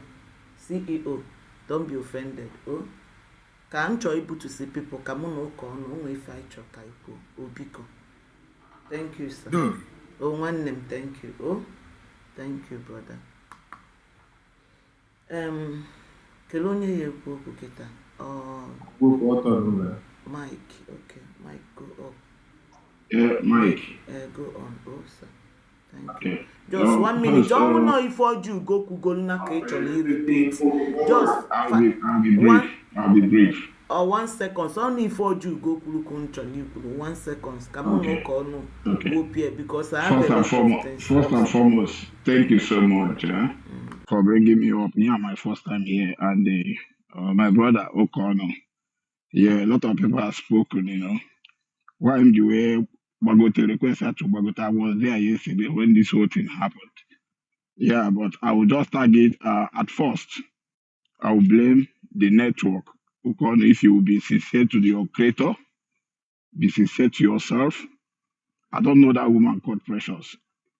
I've never been in her platform. I never met you. I've never been in your platform. I only stopped by because I had a free him yesterday now. Na platform audio, which I happened to be there. When that woman wanted, I didn't discuss a topic before. So when it got her turn, she said she made a request to Odeko. But because she had not her turn to speak, you weren't the only man on there. Or when you react, people now know that there will be a problem between you and that woman. She only asked a fair request. Odeko, can you give me a reasonable person to speak with for 2 minutes? Because all 2 minutes can you. So when you picked up the mic to talk, the network was bad. You know that. Even you were speaking, nobody was hearing you. And the woman keeps saying, give me somebody to talk to, a reasonable person. The network was restored. Now, why I wouldn't want to blame you, and I wouldn't want to blame everybody has spoken here before now, because some of them did not get the information properly, apart from case we call why. Now, going a way, so that not reasonable. It was when people were saying no, she wasn't insulting you. That was when you put out through light of your previous challenge or problem. Maybe people like us are not known a problem. But in all, brother, please, I wouldn't want to repeat what other people have said to you, but to be honest with you, you were wrong that yesterday. Yeah. You were very wrong. Even when people were saying it could be network, she now had to re-explain that yes, that why she said she needed a reasonable person was because you had altercation with her yesterday or the day before yesterday. Regards that, and she doesn't want to engage you in that communication. Be fair to today, I think. If that be fair to yourself. If you had problem with somebody yesterday and the person is trying to avoid you the next day and make such statement, I think let me not judge you. I will equally avoid that person until I make a peace. So in all, I'm not judging you because you've tried to explain, you have your reason of making your statement the way you made it. But please, brother, I want you to this platform key as only watching or yourself, whatever you serve, when you go home, think, ponder, what have I done to this woman? What has this woman done to me that could prompt this social crisis between me and her?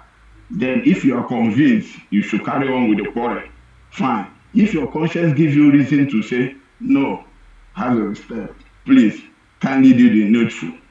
You may not be going to church, you may not be, but you have something that is sacred to you. Let that thing give you the grace to have a remorse. And the oneness, I don't pray for such thing to occur. But when such issue comes up, brother, as a man, G family, as a man with bossy, we listen to let certain things go. At times silence is the best way of solving problem. Thank you. God bless you. Mr. Mike, Gamonte, a number bido this platform.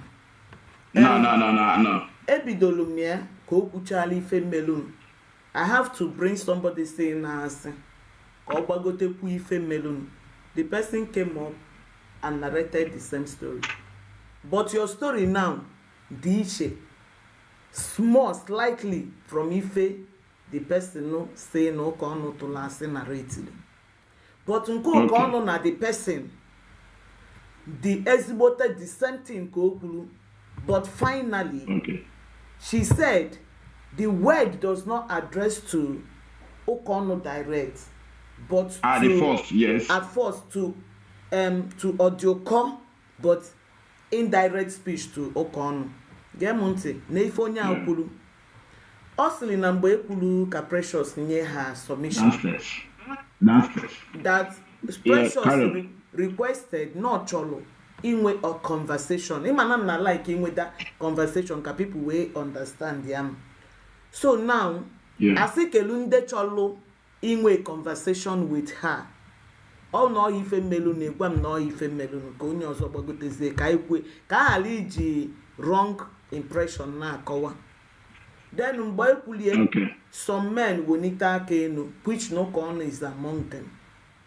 I see the first speaker have already made the communication with Precious. The first speaker.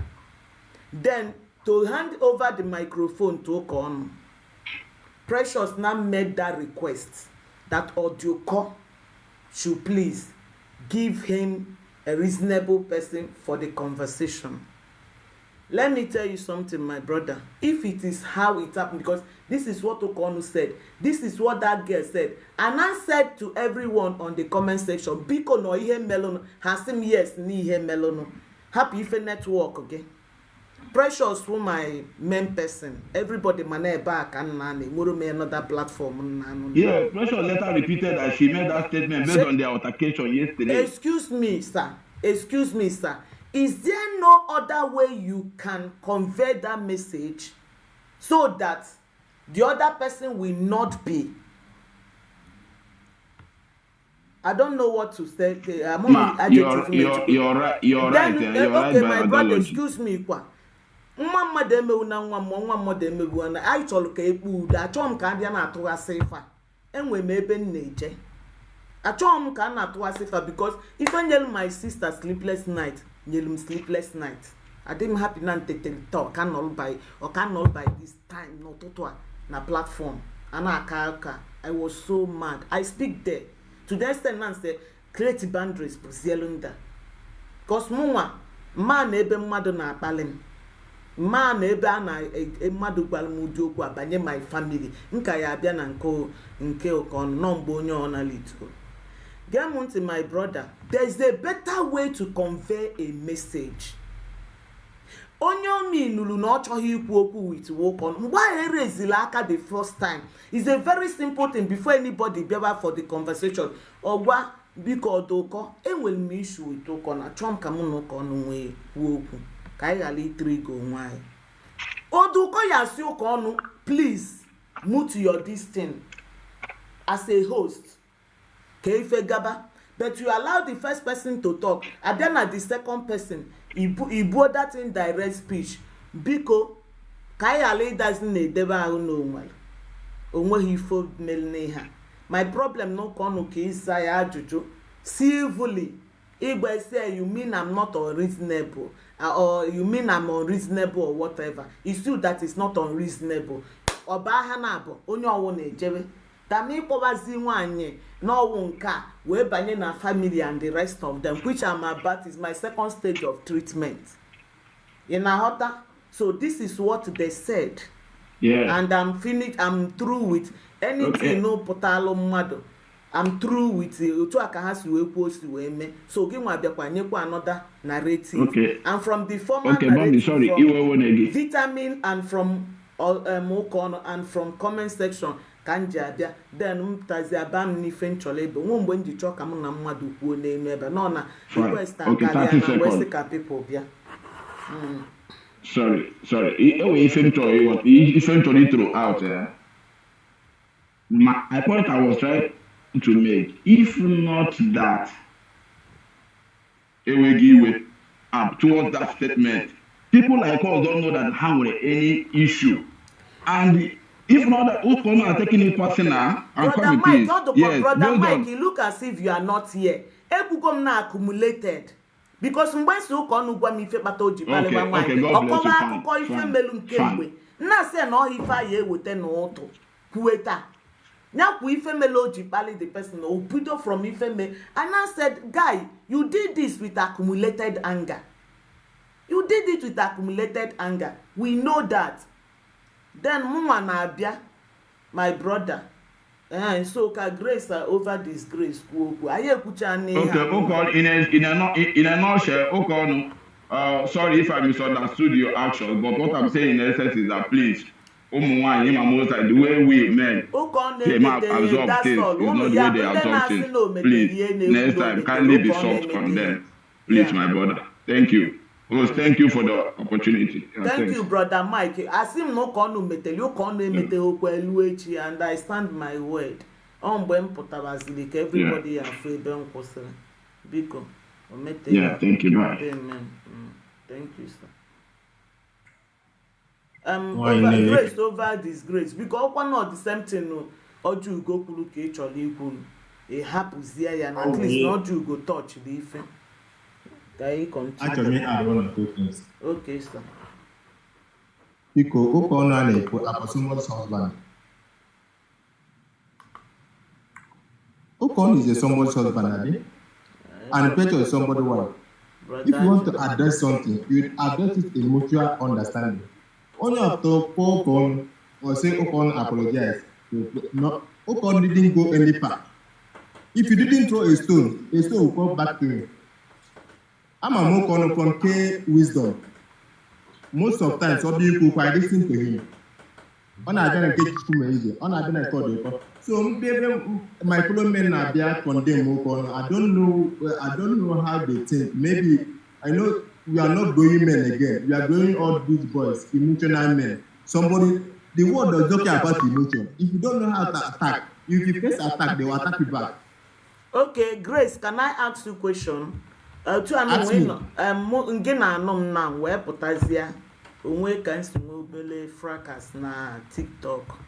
Ụka ọnụ ka ọmụ dị ọnụ a ene ma ndị family member na-akpọ gị unekwu ife a na-ekwu ịgbapụta na TikTok nene biko.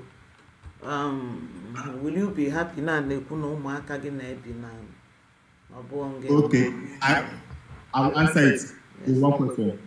Do you first attack him first, or he just throw you a question? Okay, even if I attacked and that kind of you deserve it.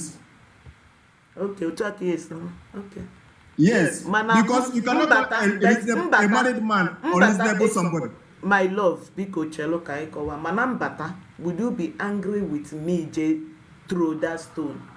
Melu okuta ajuwa matasiake, will you be angry? Anyway.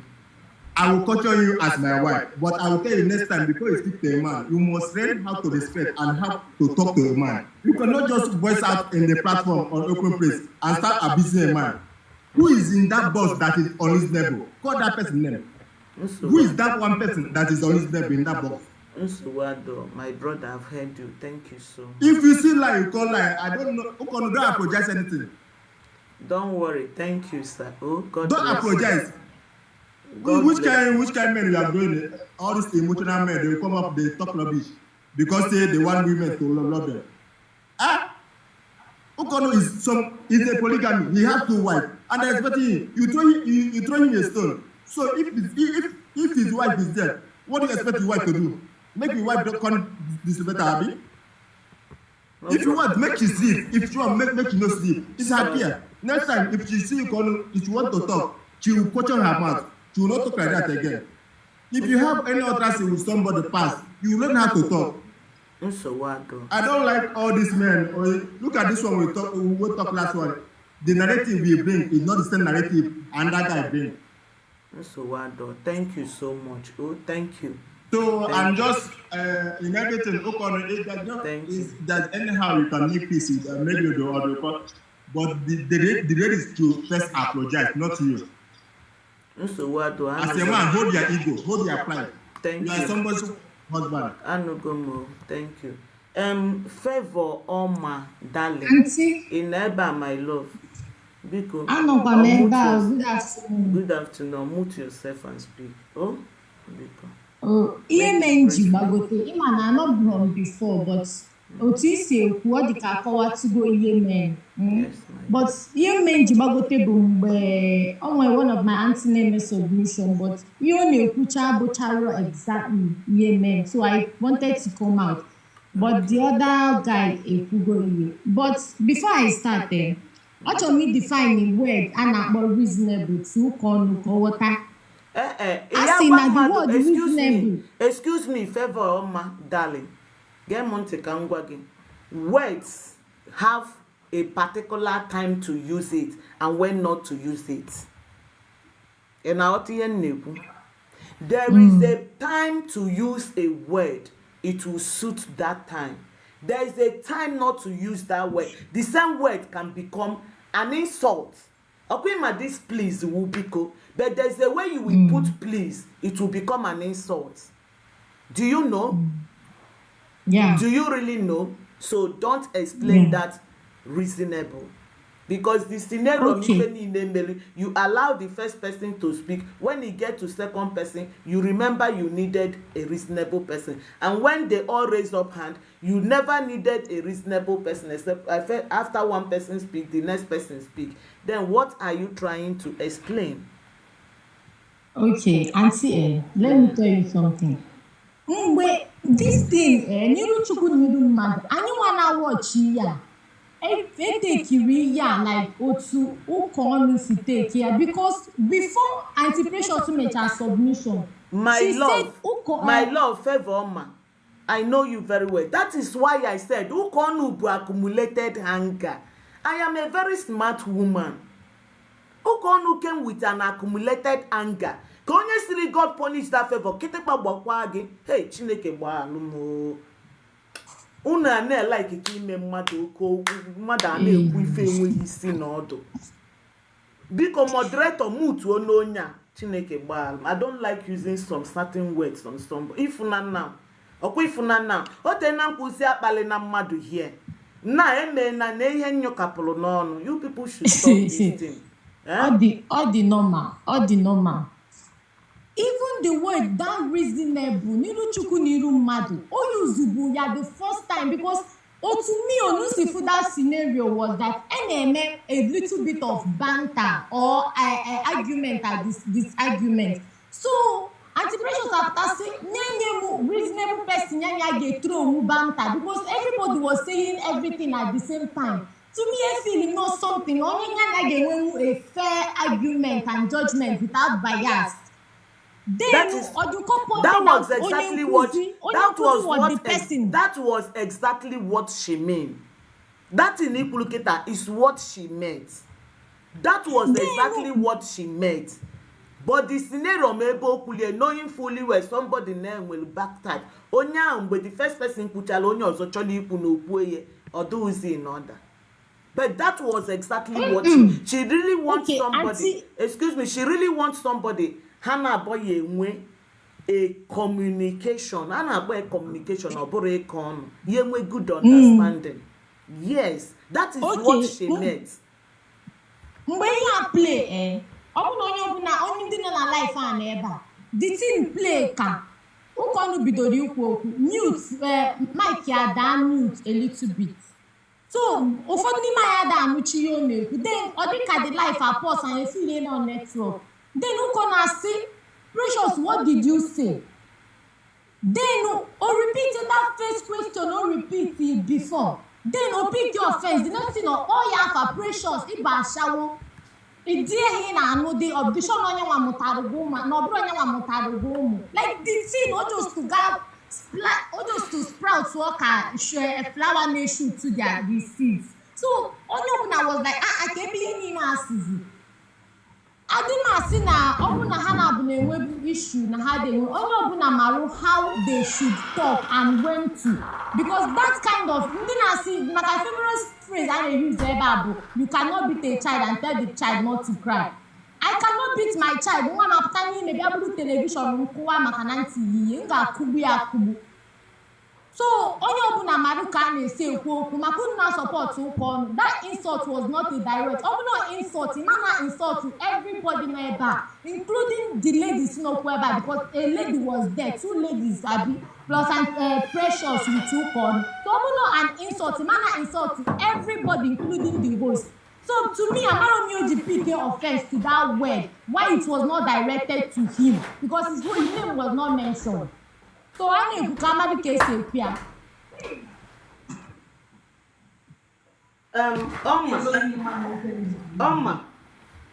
Oma, can you hear me? Yes, ma. Onye ọwụda nọ that place ka unu si wee kọwa ka ife si wee mee. Onye izu kwuche okwulie the early stage, erezie ha aka, emechaa first person kwucha, oluzie ka second person make submission or repeat yali again, no maka the second person ka o ji kwue. Unu chọrọ igwe onwe na eziokwu na agụ na achọghị na hapụba. So nke a ugodo ebe issue dị, but there's a better way to present that word. It will not look very insulting. That is one thing you should know. Unu bịala ebe abịa ka ife melu na ọhọm ụkọlụ. Ngị nwakwa kwukwana ọhọm ụkọlụ. Unu nwakọlụ ife melu. Meanwhile, anụ m ife ikwulu. Ka mụ na ụka ọnụ kwuo maka enwe ife ntelu since na akwụkwọ nchọrọ ịjụgasị ụka ọnụ. I no just understand a lot of submission ọ na-adị ekwuwe okwu ama aghọtache just jiri okwu a ka ngwe na ihe omele adịghị mma inugo. Thank you. Then brother Kon onwe ihe nchọrọ ịjụ gị now. Ịma na onwe ndị na-akpacha ego kpee ego okwu na ụka, nwee ndị okwu na ụka na-atọ ụtọ. Ọha onye ọna ka a na-agwa okwu na social media ọ na-aja ezu ike. Enwe ndị anyị agwacha okwu na social media ha chọọ ka ha digie ọkweghị na n'ihe na-ekwu ha chọọ ka ha digie the root of everything. Nwaanyị ịkpọla achawo inwe proof of the achawo. Secondly, because nyanwa nwe proof of na edo onwe ike inwe proof of na edo reasonable because gị na-enwero the same ideology ọkweghị na anụkwa. Then now gị nwa now sili na ụmụaka amụrụ abụghị ụmụ ya. What if echi kịta anụnwa di ya pụta asịzie na ha chọrọ ka ị bịa prove olu ha through DNA and through everything, n'ihe na ha ya eje DNA gị pụtazie na court ka ị bịa gwa ha reason na ọ bụghị ha amụ nwa? How will you defend that? I'm sorry. Okay, one really special. Although you want to take my expo to Precious, but I'm going to say it regardless. Mommy Precious, you saw a madman on the road, and you told the madman that he or she is mad. The madman accepted it and gave you a particular correspondence of a mad person, and you were angry. The statement was coming from an unreasonable human being, and that's what it is. Was I reasonable? No. So that is all. So if you take me to court, I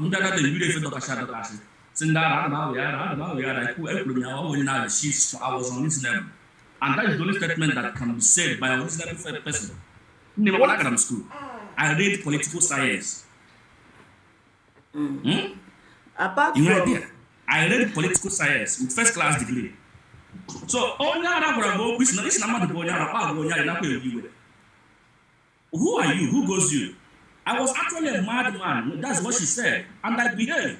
That is actual correspondence of who is mad. Who call is mad? I agree. Take me to court. I win you hands down. Agram school. I know get something. Not only Agram school, Agram school, district wise. I know South Africa, the law of this country, I never park. When I do it, that's how we do it in South Africa. Even in that correct, even in England, something. I never park. You can charge me for any word, but if I met all of domestic violence, I will on life you straight ahead. Negam got some number. I will mama na pack. All who know coco na right here. Okay. Yet I would go on. Ukon, I'm very, very, very linguistically astute in nature. Like I said, I own whatever I said. In fact, if you give me permission on your platform, I will repeat it again. Ukon na weara. And don't not blame for running out where and get has to do what that we are. With me. Mommy, nobody manipulates me. In I say, but the husband was there. Mommy, let me tell you yesterday. I don't want to know. My woman was even angry. Why would this woman call my husband and listen? She wanted to go and fight. All my whole women, all physical fight, my wife was angry. With that anger, I don't want to know because I was in pain. My woman has never anyway. Now, how can this woman call my husband, my odogu? How can this woman call my Lord and personal Savior? Unreasonable man. So you are trying to say that my wife don't have the ability to make a good choice? Now, madam, let's come back to this conversation.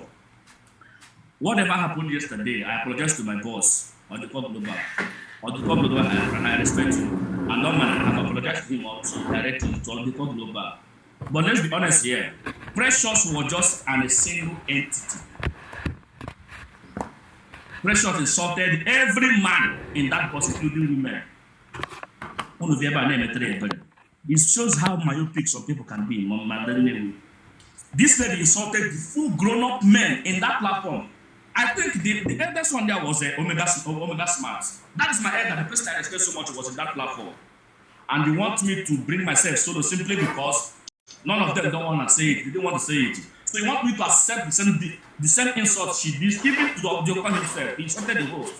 Because on a gender to not go Obioko, you lack the ability to choose people who are reasonable to be your boss. Don't you think don't think you will know how to twist word? Mommy, you are very clever when you say that something where they cannot use. Because it has to do with contextual meaning. Indirectly, she insulted everybody. The first person insulted that host. Host, wait, mommy, there. Oti no kita na, Mommy, you brought everybody here. Somebody that said, my Newi, give me somebody that's reasonable. What does that mean? It shows that you, Madam Newi, you don't have the ability to know somebody that's reasonable. So you're not talking a boss again. That's what she was telling you. She indirectly insulted you, but you don't know. She insulted all the men there. Because remember, we were 3 men that raised up the hand. We were 3 men. 3 men. Her first statement, give me somebody that's reasonable. That is to say, not everybody in this bus is reasonable. An entity, one person, single-handedly was insulted. In Mama never said anybody that tells me to apologize, that one is my enemy.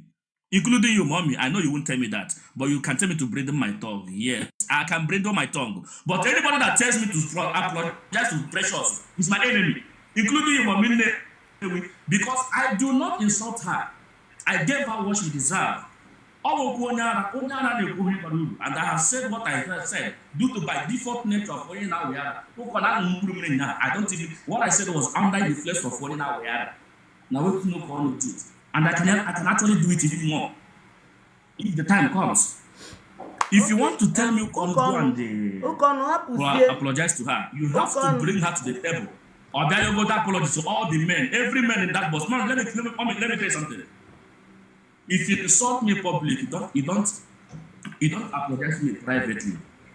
You also apologize to me privately, publicly. She insulted me. If you're a peacemaker, Mommy, you have to go tell her. She must come in a platform. Okono will be there. She will do what she has done. Then it's not left for me. I can choose not also to reciprocate. But the stigma need to come from her. She is the pioneer of that influence. She has to come to the table. Bring her. Don't say Okono apologize. If you tell Okono apologize, why you don't school the lady? Brought her to book. Her past must bring into present to judge her. Like I said, Mommy. Like I said, Mommy, let me land. My name is Okono K1. Whatever I said was not done, was not said or whatever. I carefully selected my words to suit the narrative, to suit the subject matter. And I'm not going down, I'm not going up about it. I still maintain my stand that whatever I said was said by me. Nami Foka. because I was pushed to say it. And I am proudly married. She need to come down first, apologize to my wives. You have to apologize to my wife because my wife was present there. How can you not say that my wife don't have the ability to choose a rightful husband? So in a person Okoko, some people are stupid. That they can choose a madman on the street who is not reasonable to be their husband.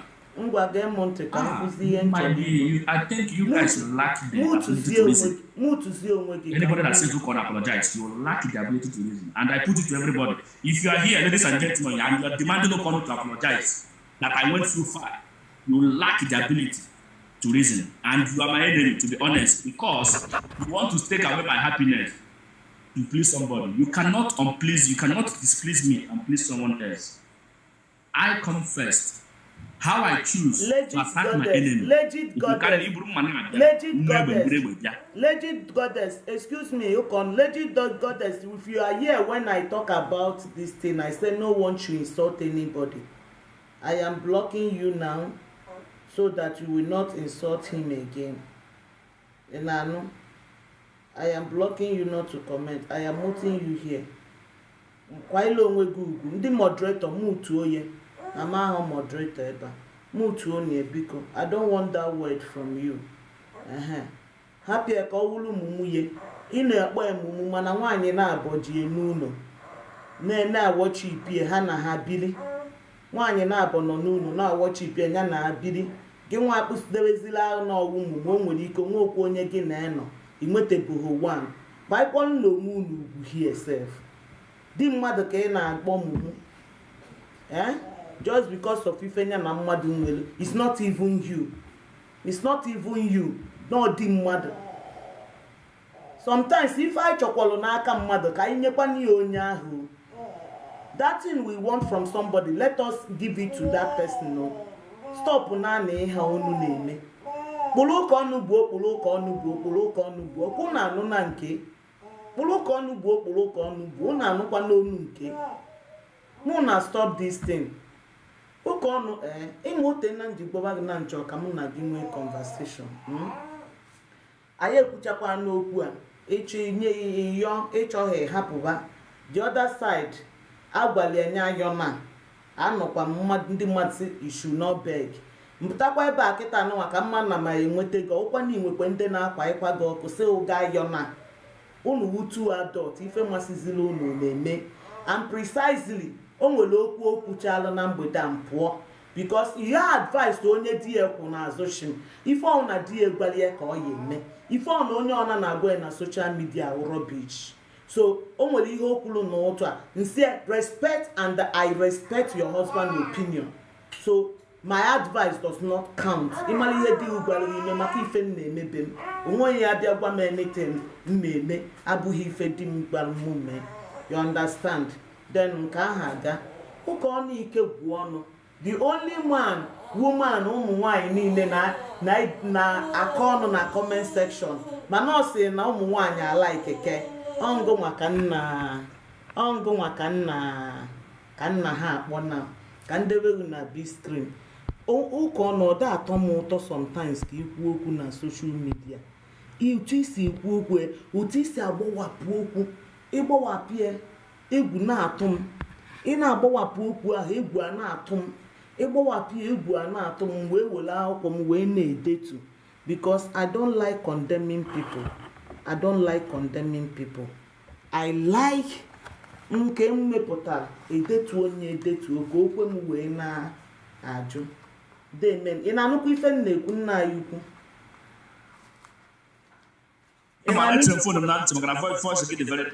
Okay. Ị na-anụ ife m na-ekwu nna anyị ukwu? Ana m ihe na-ekwu voice gị dị very dark. Ka m ihe na-ekwu ọfụma. Ị ma na nkwụ ọtọ. Akwụ m ọtọ ka m gbagotekwu ihe. Ị nụwa gị ife m na-ekwu kịta? Yes, ana m kịta. Okay, nna anyị ukwu, enwere ebe ị nọ na one place ị nọ one day. Wee sị na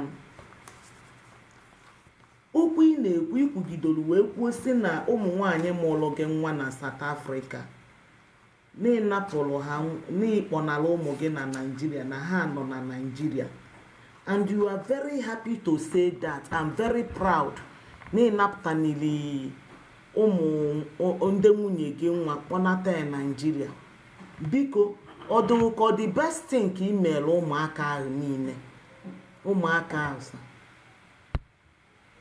ma ịgwakwa m reason iji wee mee ife dị otu ahụ. Ewe n'iwe.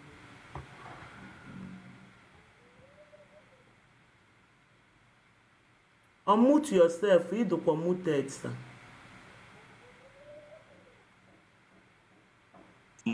Just name more. Okay. 30 seconds now. Okay.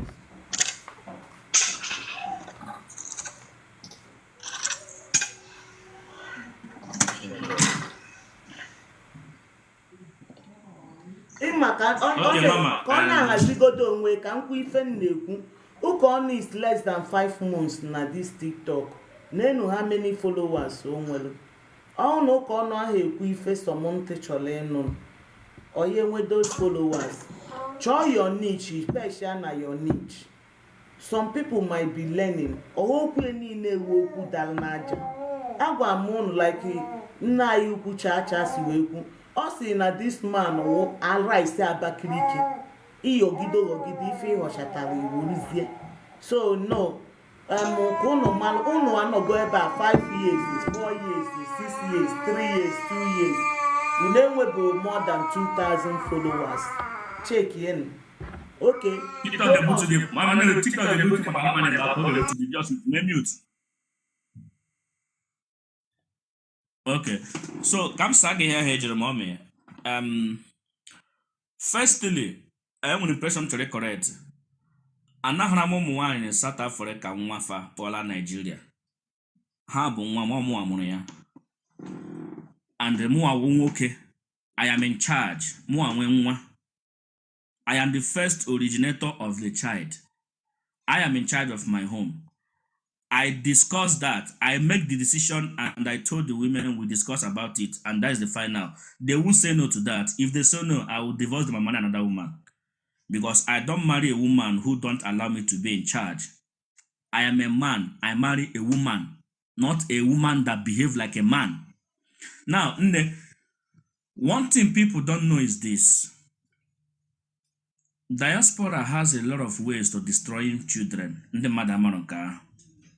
So if you have a kid in the diaspora, the best thing you need to do is to plan the future of that boy child or girl child, especially to balance the emotion. I have come to realize that in diaspora in the Western world, a man like Okono can actually say I have a mental health problem. Is it correct? Yes. But is it correct, son, from the opinion or from Okono that comes from an African that somebody will shout upon your head and you still maintain these things? Is wrong. So kids raised up in diaspora, little thing can make them unalive themselves, buy somebody, or do something stupid. Whereas that same thing has been done 1 billion times to a child in Nigeria. They still maintain the algorithm to balance the equation in their brain. What does that mean? If you want to train a child to be balanced, you don't need to give the child milk and honey, as always. A child is meant to be balanced with what? Small touch of toxicity, small touch of love, and small touch of discipline. This is what you must give to a child. Number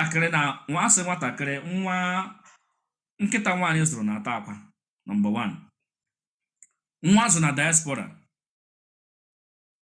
Yes, you might say the environment might be okay for the girl child, but in morals, it's not good for the boy child or the girl child. So it is only in Africa that you can get morals, more of a better standard than in diaspora. So I made a video that I am fortunate enough that my parents are still alive. That's why I send the child to them. Before you do like Okono, your parents are they still alive? I won't agree your family related. Especially one nigga is of a better choice than one nigga wine. I'm going to repeat that. Kpọrọ nwanne gị ịnọrọ obodo Igbo, kpọrọ nwa gị kpọnye nwanne gị nwaanyị lụrụla di nọ na be di ya than nwanne gị nwoke lụrụ nwaanyị, because nwanne gị nwoke lụrụ nwaanyị alụbata might not take 100% of that child, but if nwanne gị ahụ lụrụ di kpọrọ nwa ahụ gaa na be di ya when you are doing the finances, is of a better choice. So if your parents are not alive, consider your brother, your sister. If they're not alive, if you don't have a sister that you can leave the child, please consider polygamy. Polygamy in the sense I mean is that have 2 wives. Ofu nkegele no in diaspora, na nkegele no bai gazachi afage. Because there's a tendency of 99.9% that ndị mụrụ obodo Igbo might not come back. And at this point, you might be deceiving yourself. They will come, they will come, they will come. Forget, you still get energy. It's a matter of time. A matter of 20 years from now, you understand that they're not coming back. You could go 40, you could go 65 years. Elananka, you will do nothing for yourself. Because people say, they are coming back. There is a difference coming to visit you and coming back to stay at home. You know what I'm in diaspora. Have you ever, Elago Nigeria finally, you can't even go. He will come back. You are trying to be in denial of the reality. Reality is, any child born and raised in diaspora, there is a tendency, 100% tendency they are not coming back. They might remember home. They're not coming back because use yourself as a case study as a man. Did you go back? Imose nwatakịrị mụrụ n'obodo Igbo dị 30 years ka ọ lọta bịa nọrọ na Nigeria final ị na-aṅụ mkpụrụ mmiri. Who goes you? You know people like to speak with emotion. That's why they don't like me. Let's be honest here. Ọ ndị nwunye m ekweghị ka mkpọ ka aha Nigeria that time. Mla Nigeria m lụrụ nwaanyị ọzọ lụọ nwaanyị Igbo, and whatever she does in Nigeria, it does not care me. I don't care. I have actually gained what I came for. What did I came for? To marry a wife that will mụtara m ọnọchie. Because some of them get obodo Igbo, there's a tendency they are not coming back. So I prepare for my, people don't know. Life is not an investment of now. Life is an investment of 10, at least plus 5 to 20 years. You begin to realize that there are certain mistakes or certain things you could have done that you cannot undo or redo. You will start to blame yourself. People who do you bucket on they married 50 years. Let me be honest here. Your wife in diaspora is not your wife anymore. People don't know that. I'm going to make a video today. If you're a woman here, Mama Newe, sorry to say this, a woman here now, your husband is in diaspora. 90% of men who married their wife from Nigeria and take them to diaspora have lost their wife. Why? I made a video on my page. I said that so many men in diaspora don't make absolute decision. Do you know what is absoluteness? If you go and browse what is absoluteness, absoluteness is that what people call veto power. Your president have a veto power to do something without asking any opinion from anybody. That's what is called absoluteness. Some men in diaspora don't do absolute. They don't take absolute decision. And what is absolute decision? Mommy Newe, I married you. Next year, we are going back to Nigeria. Whether you like it or not, we are going. That is what is called absolute decision. But some men will do that because why? In diaspora favors women. Man is the constitution that a woman needs to uphold. Oh, ya mụrụ ị ga-afụ onye Igbo kịta na onye nwaanyị ọlụ onye Hausa. Ọ ga-ebe ha urugo onye Hausa. Ilu a white man na ilu a Japanese as onye Igbo. Iwurugo Japanese as nwaanyị. Biko nwe ihe nchọrọ. Nwoke nwe ike ilu I can never marry a Chinese. Nwe ihe nchọrọ. Chinese. Ọ kwara nkwa aka bụ. Brother, what does that mean? You think more of yourself than a woman. Because woman will live at any given time. Brother Konuchelo, actually, we have a conversation as an interview. You understand? I asked you a question. Actually, I make an interview. Eblunam gave them a more actually hakasimisi me platform. Big you will again.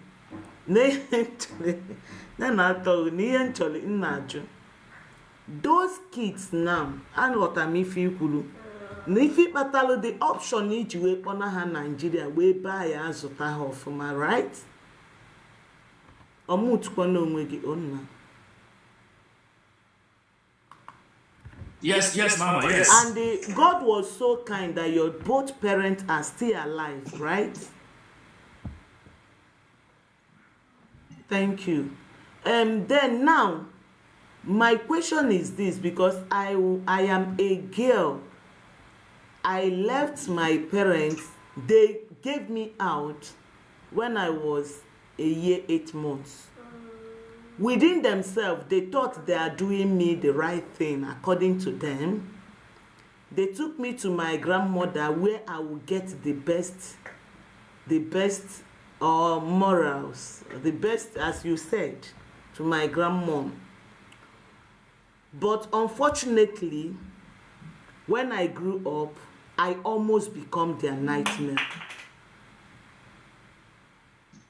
You can ask me why. You can ask why. I don't even know whom they are. I have no bond with them. It took my father all humility to gain back her daughter. But my mom always think I'm the woman of the house. Let me fight her. I carry her 9 months in my womb. And me, myself, I grow my own wings to today.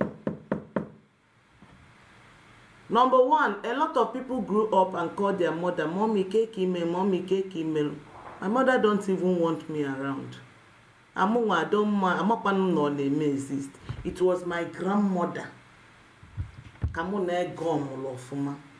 including my uncle's wife. That's why I am now asking you now. Do you think after these kids grew up, when you are not around, will they have that? Will you, both of you, have daughter or son and fatherly bond? Secondly, it happens in my own family again, no Biafran language.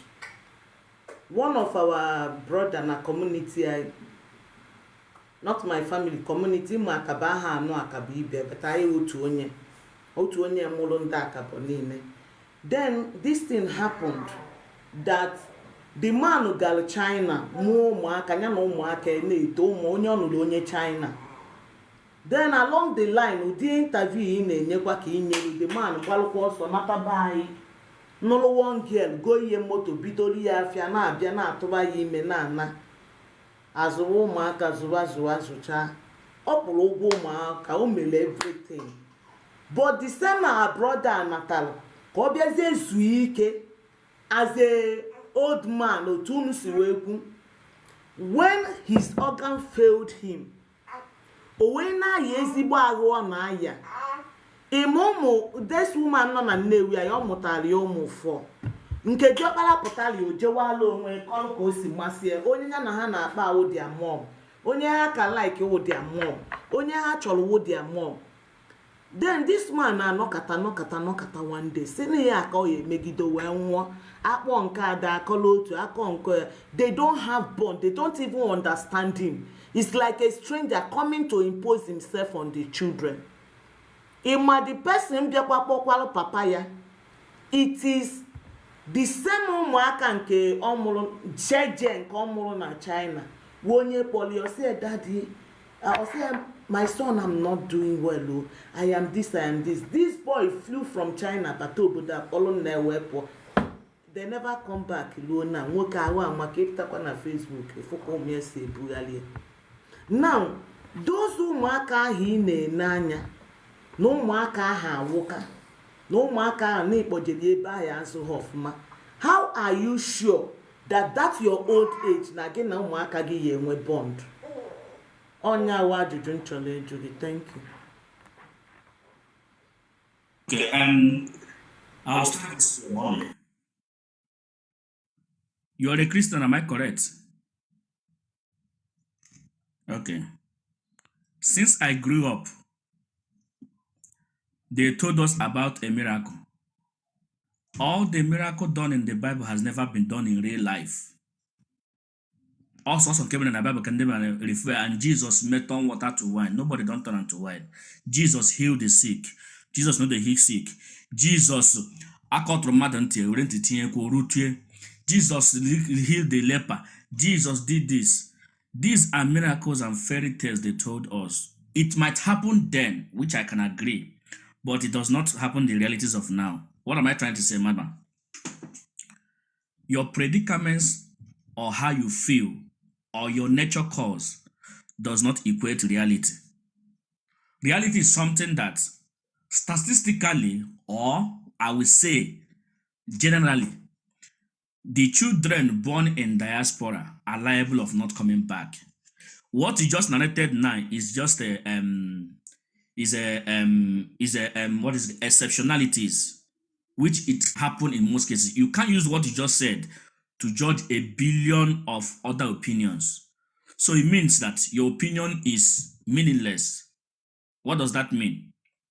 There's more higher value of people that have regretted more of sending their children abroad than people who train their children abroad and gained it later. Ndị gain maka from na obodo oyibo are only minimals. They can be 5 about trillions of people. Those trillions of people, are you going to use exceptions to equate reality? Mommy Newi, I ask you this question. Obu na asege now today that na a boss ushi Newi na ga Lagos. People on board is 100 people on board. 100 people are on board on that bus. I say, Mota again one accident nozo. You have a choice. Mota one accident wo mmadụ 99 ga-adị ndụ. Ofu onye anwụọ. Asịkwa gị, in the other part, the other choice wo ofu onye ga-anwụ, mmadụ 99 adị ndụ. Which one will you choose, mama? Before I proceed. Moto ga one accident, mmadụ 100 nọ n'ime ya. One accident a mmadụ 99 anwụọ, ofu onye adị ndụ. Or ofu onye anwụọ, mmadụ 99 adị ndụ. Which one will you choose? Ofu onye nwụọ mmadụ 99 adị ndụ. What if na ọwụlụ na ngo ya anwụzinu? Not like God Philip, you answered my question. Not like God Philip, I asked you the question. I'm going to give the answer. The answer you said that you would choose ofu onye nwụọ ka mmadụ 99 adị ndụ. Am I correct? So what it means is this. The advantage, when the advantage favors a lot of people, we call it good things. Why Nigeria is in jeopardy is simply because it favors a certain people. The majority are the ones suffering. In diaspora, majority again, why minorities are suffering. I won't America when they're not in America, but they are minority. I can say that now Igbos are the richest people in the whole world. Upon I go Karandausa. Hence I go Karandausa because if in any family, before you find that Atafo had the minimal. Manegana in the Obodon Duku. Then Atafo can de Diego. Ofala had Diego, the whole community, the whole village gary. Manodehan and Igbo. And one village I get a naga of Facebook Tolo. Because why? Aina the people near region are multitude than the Atafo. So what am I trying to say? In everything you do, you check the percentage. When the percentage is higher, it's a righteous thing. But when the percentage is lower, check it. So what am I trying to say? Because why? Ndazo na buy at least. I'm not saying all of them na buru. Don't quote me right. Don't quote me wrong. Ndazo na buy at least. There is a tendency that 90% na ka buru. Dane, ndazo nobodo yibo. Why 90% na the foolish? Understand it? 90% that's na buy have a tendency of ibarongo. Whereas the same percentage, 90% of people as in diaspora have the tendency of being foolish. So you choose between this foolish and between this good and bad. Which one will you take? But I bet you, and I put it to you, every reasonable human will take this pretend stage when it's beneficial.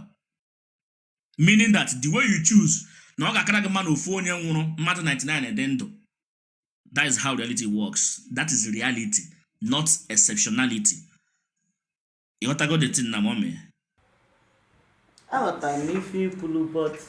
in a situation now, child at your old age, you mark I recognize the because when you were cancer go do tempo.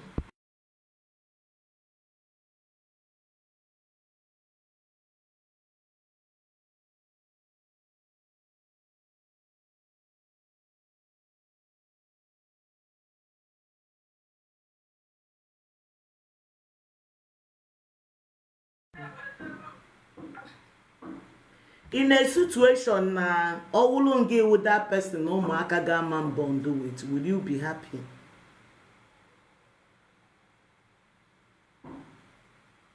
In a situation no izuchala ụmụaka send the ego emechi ife niile at wrong ground, they are not there for you, will you be happy? Okay, firstly, I reject hearing equivalent because why? That man, there is a failure in that there is a gap in that scenario. Oh, Nigeria, I'm talking to you. I just came back. That is the go room nekasi forum. Not now, but I'm talking to you. Man, I get better soon because they are Nigeria. Send their hand channel. But they have to question. I invest in my children not for me to benefit it. I will benefit it now. I will benefit it later, but not now. Training up a child is not an investment of now. It is investment of tomorrow. If you are investing to reap it now, you have failed as a dad. I am training my children for them to be useful for themselves, useful for the community and environment they find themselves, and useful to me also. Because all so what do I mean by that? By veto power given to me by nature as their father, I think I know more than them now. I don't think I am 1,000,000,000% sure that I know more of reality, how the world works, more than them. So they don't have a choice right now. I make a choice for them. That is a good choice I'm making for them. It's the best thing I can do for them. When they grow older, they will understand what I have done for them. They will definitely, but immensely understand that, oh God, I choose the right path for them. The way you na-ada akọwawa ụmụ nwanyị, ị na-eji one kind offensive word akọwa anything ka actually refer to woman. Inwelu heartbreak ebe nwanyị nọ ka ikwugo na nne gị edo ndụ nke ịbụa onwena if you nwetelu n'aka ụmụ nwanyị when you are growing up, that to be so aggressive. I must be very, very blunt and straightforward. If you're a man here, don't use that kind. In my age, I'm 43 now. And you have never had a heartbreak from a woman as a man. American boy, ibidobo. You never start. Only ọbụla na moto ọfụrụ na ga-esuru moto. One thing I learned that if you are a first driver, if you are a learner, ị na-learn ka esi anya moto. One, ị ga-esuru moto, ma isu moto esu oge. If you want to learn how to drive a car, it's either you hit somebody's car or they will hit you. You must actually scratch that car. Motor you grow new one when I'm a moto will never be the same after motor. What am I trying to say? A man has no man who can boast that I have never collected from a woman, unless that man is still single, a bachelor. There is no man who has reached the mature stage of getting married in this my age will never collect from a woman. But that is not what shaped my perception or perspective. The fact remains this, Mama Newi. I speak more of reality without sugarcoating the word or speaking what you need to like. But if you listen to Okono, forget about the way you hate me. If you go down to your house, you digest that statement. If the English was too high, you bring the English down to your level. If the English they speak, you bring that down to broken. If you bring them back to broken, you bring them down to Igbo, Hausa, Yoruba, to your own language, then you will understand that Okono was not actually saying, I am not saying, at least, if I'm not saying 100% right, but at least I am saying 60% correct word. Correct. Provable. Fact check statement. At least I speak more. 60% reality. Brother Okono, imano nwere ife anyị kwuru ebe a, mgbe a na-ekwu okwu before, that topic I did before, agwa gị, there's a word, enweke esi use, please, wubiko, or the very offensive. Nweke esi wee kwuo, please, or what obi. Does it mean no means when I convey this your message without using these offensive and insultive words on the other gender? Okay, Women, I don't use offensive word. I don't use offensive word. What you call offensive word might not sound offensive words to the people who are actually listening to Okono. Anybody that listens to Okono don't see it as offensive word. Because you don't pay attention to what Okono says, it sounds offensive to you. That is why Precious before I said that how could you choose what makes me angry and what makes me not be angry? My audience, one who is a virgin, if I said that same word, you would say, yes, Okono is making sense. Because why? I speak also to direct to their nature. So when I speak, only two audiences. First audience is from the people who understand it. Like a virgin, like I said, if I speak about how a woman should be respected when she's a virgin woman will accolade Okono and say, "On my boss," because I speak and they listen with the ears of understanding. But the woman who is not a virgin will say, Okono, a virgin wife doesn't make a woman must be good. They try to use excuses to make themselves look pity for sheepishness in their argument. Madam, you don't know the virgin. Virgin spirit ultimate. Don't say it doesn't like me a good wife. Madam, become a virgin first. Because we are saying that simply because you're not a virgin. That's why women don't like me. And that's also simply men don't like me. Because why I speak what you don't want to say. Mommy, let me tell you, I can probably tell you that whatever I want to speak, all those men that are supporting me, give them 100% good behavior. But if you see all those men that is attacking me, they are even worse than Okono and my audience. I can bet you, we are men, we know ourselves. If you see a man who is pretending for women to like them, we know. Unless you're not there. Women try to say, every man can do this. No, as a man, when we see a pretentious man where they pretend, we will be man, we don't know.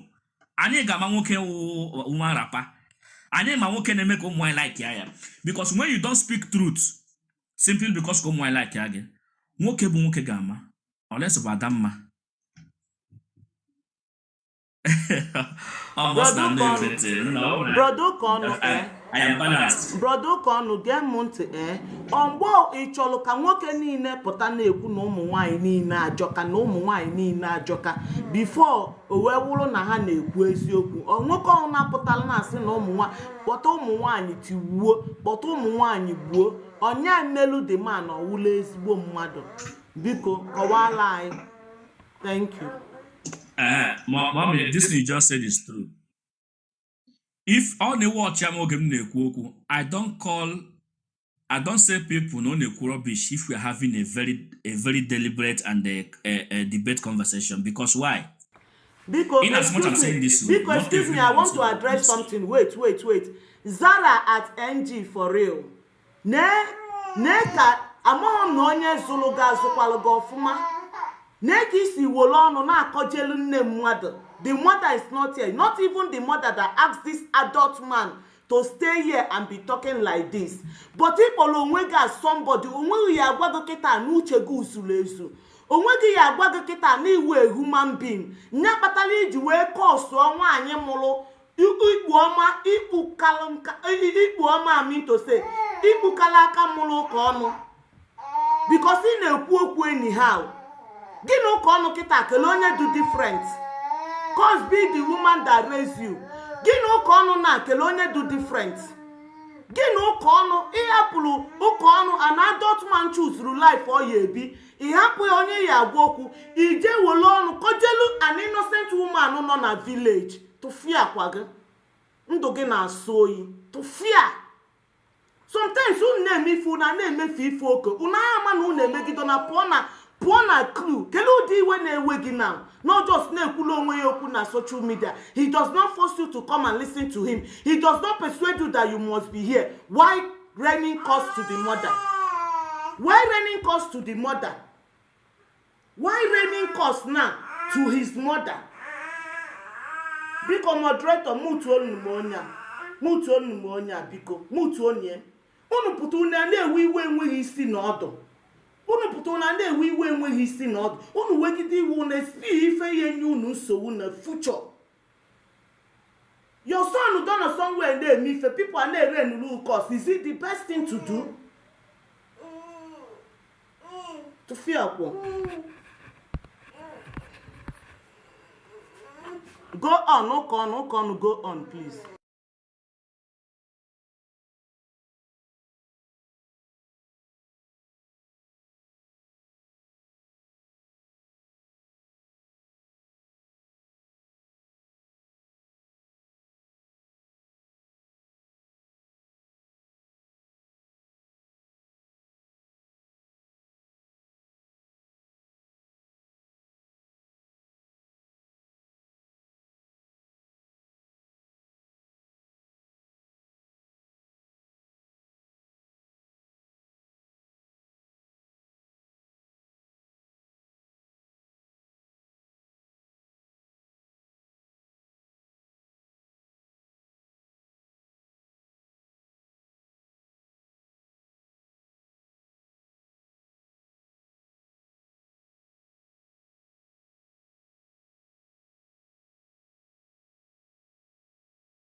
Biko Ukon n'ebe a.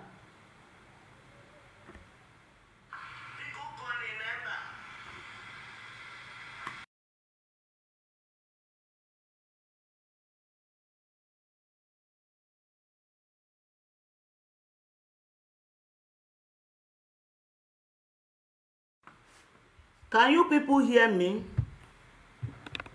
Can you guys hear me?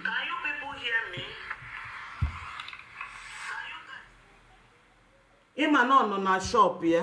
Ọ nọ na shop ya maara m okwu n'ọnụ o mechi ife ọ na-eme ka mgbe akpọghọ gị ajọs decide ka mkpọta ka m jụọ ya ife kpatala o ji ekwu so many things. Ibulukwa your stupidity. Unu bulu obi ọjọọ unu ebulu obi agụ unu na-akpagharị elu na ana na-achọ onye unu ya sị na ọgwala unu. Nwaanyị nọ ile onwe ya ojuo mgbe o ji wesi nwa mapụta bịa kọwa ọnụ.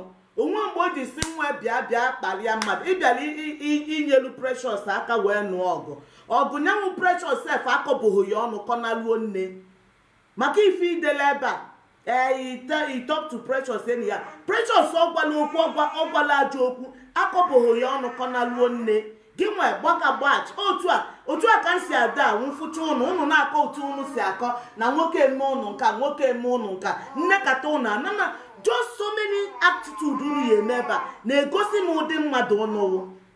Just small attitude unu na-eme ebe a na-egosi m ụdị mmadụ ọnụwụ. All the very bad. You dare not do like that. You don't insult a man like that. You don't insult a woman like that. We are trying to come to a conclusion. Reason and he's trying to explain himself. Now, even Julia, is it the best way to attend to people using an offensive word?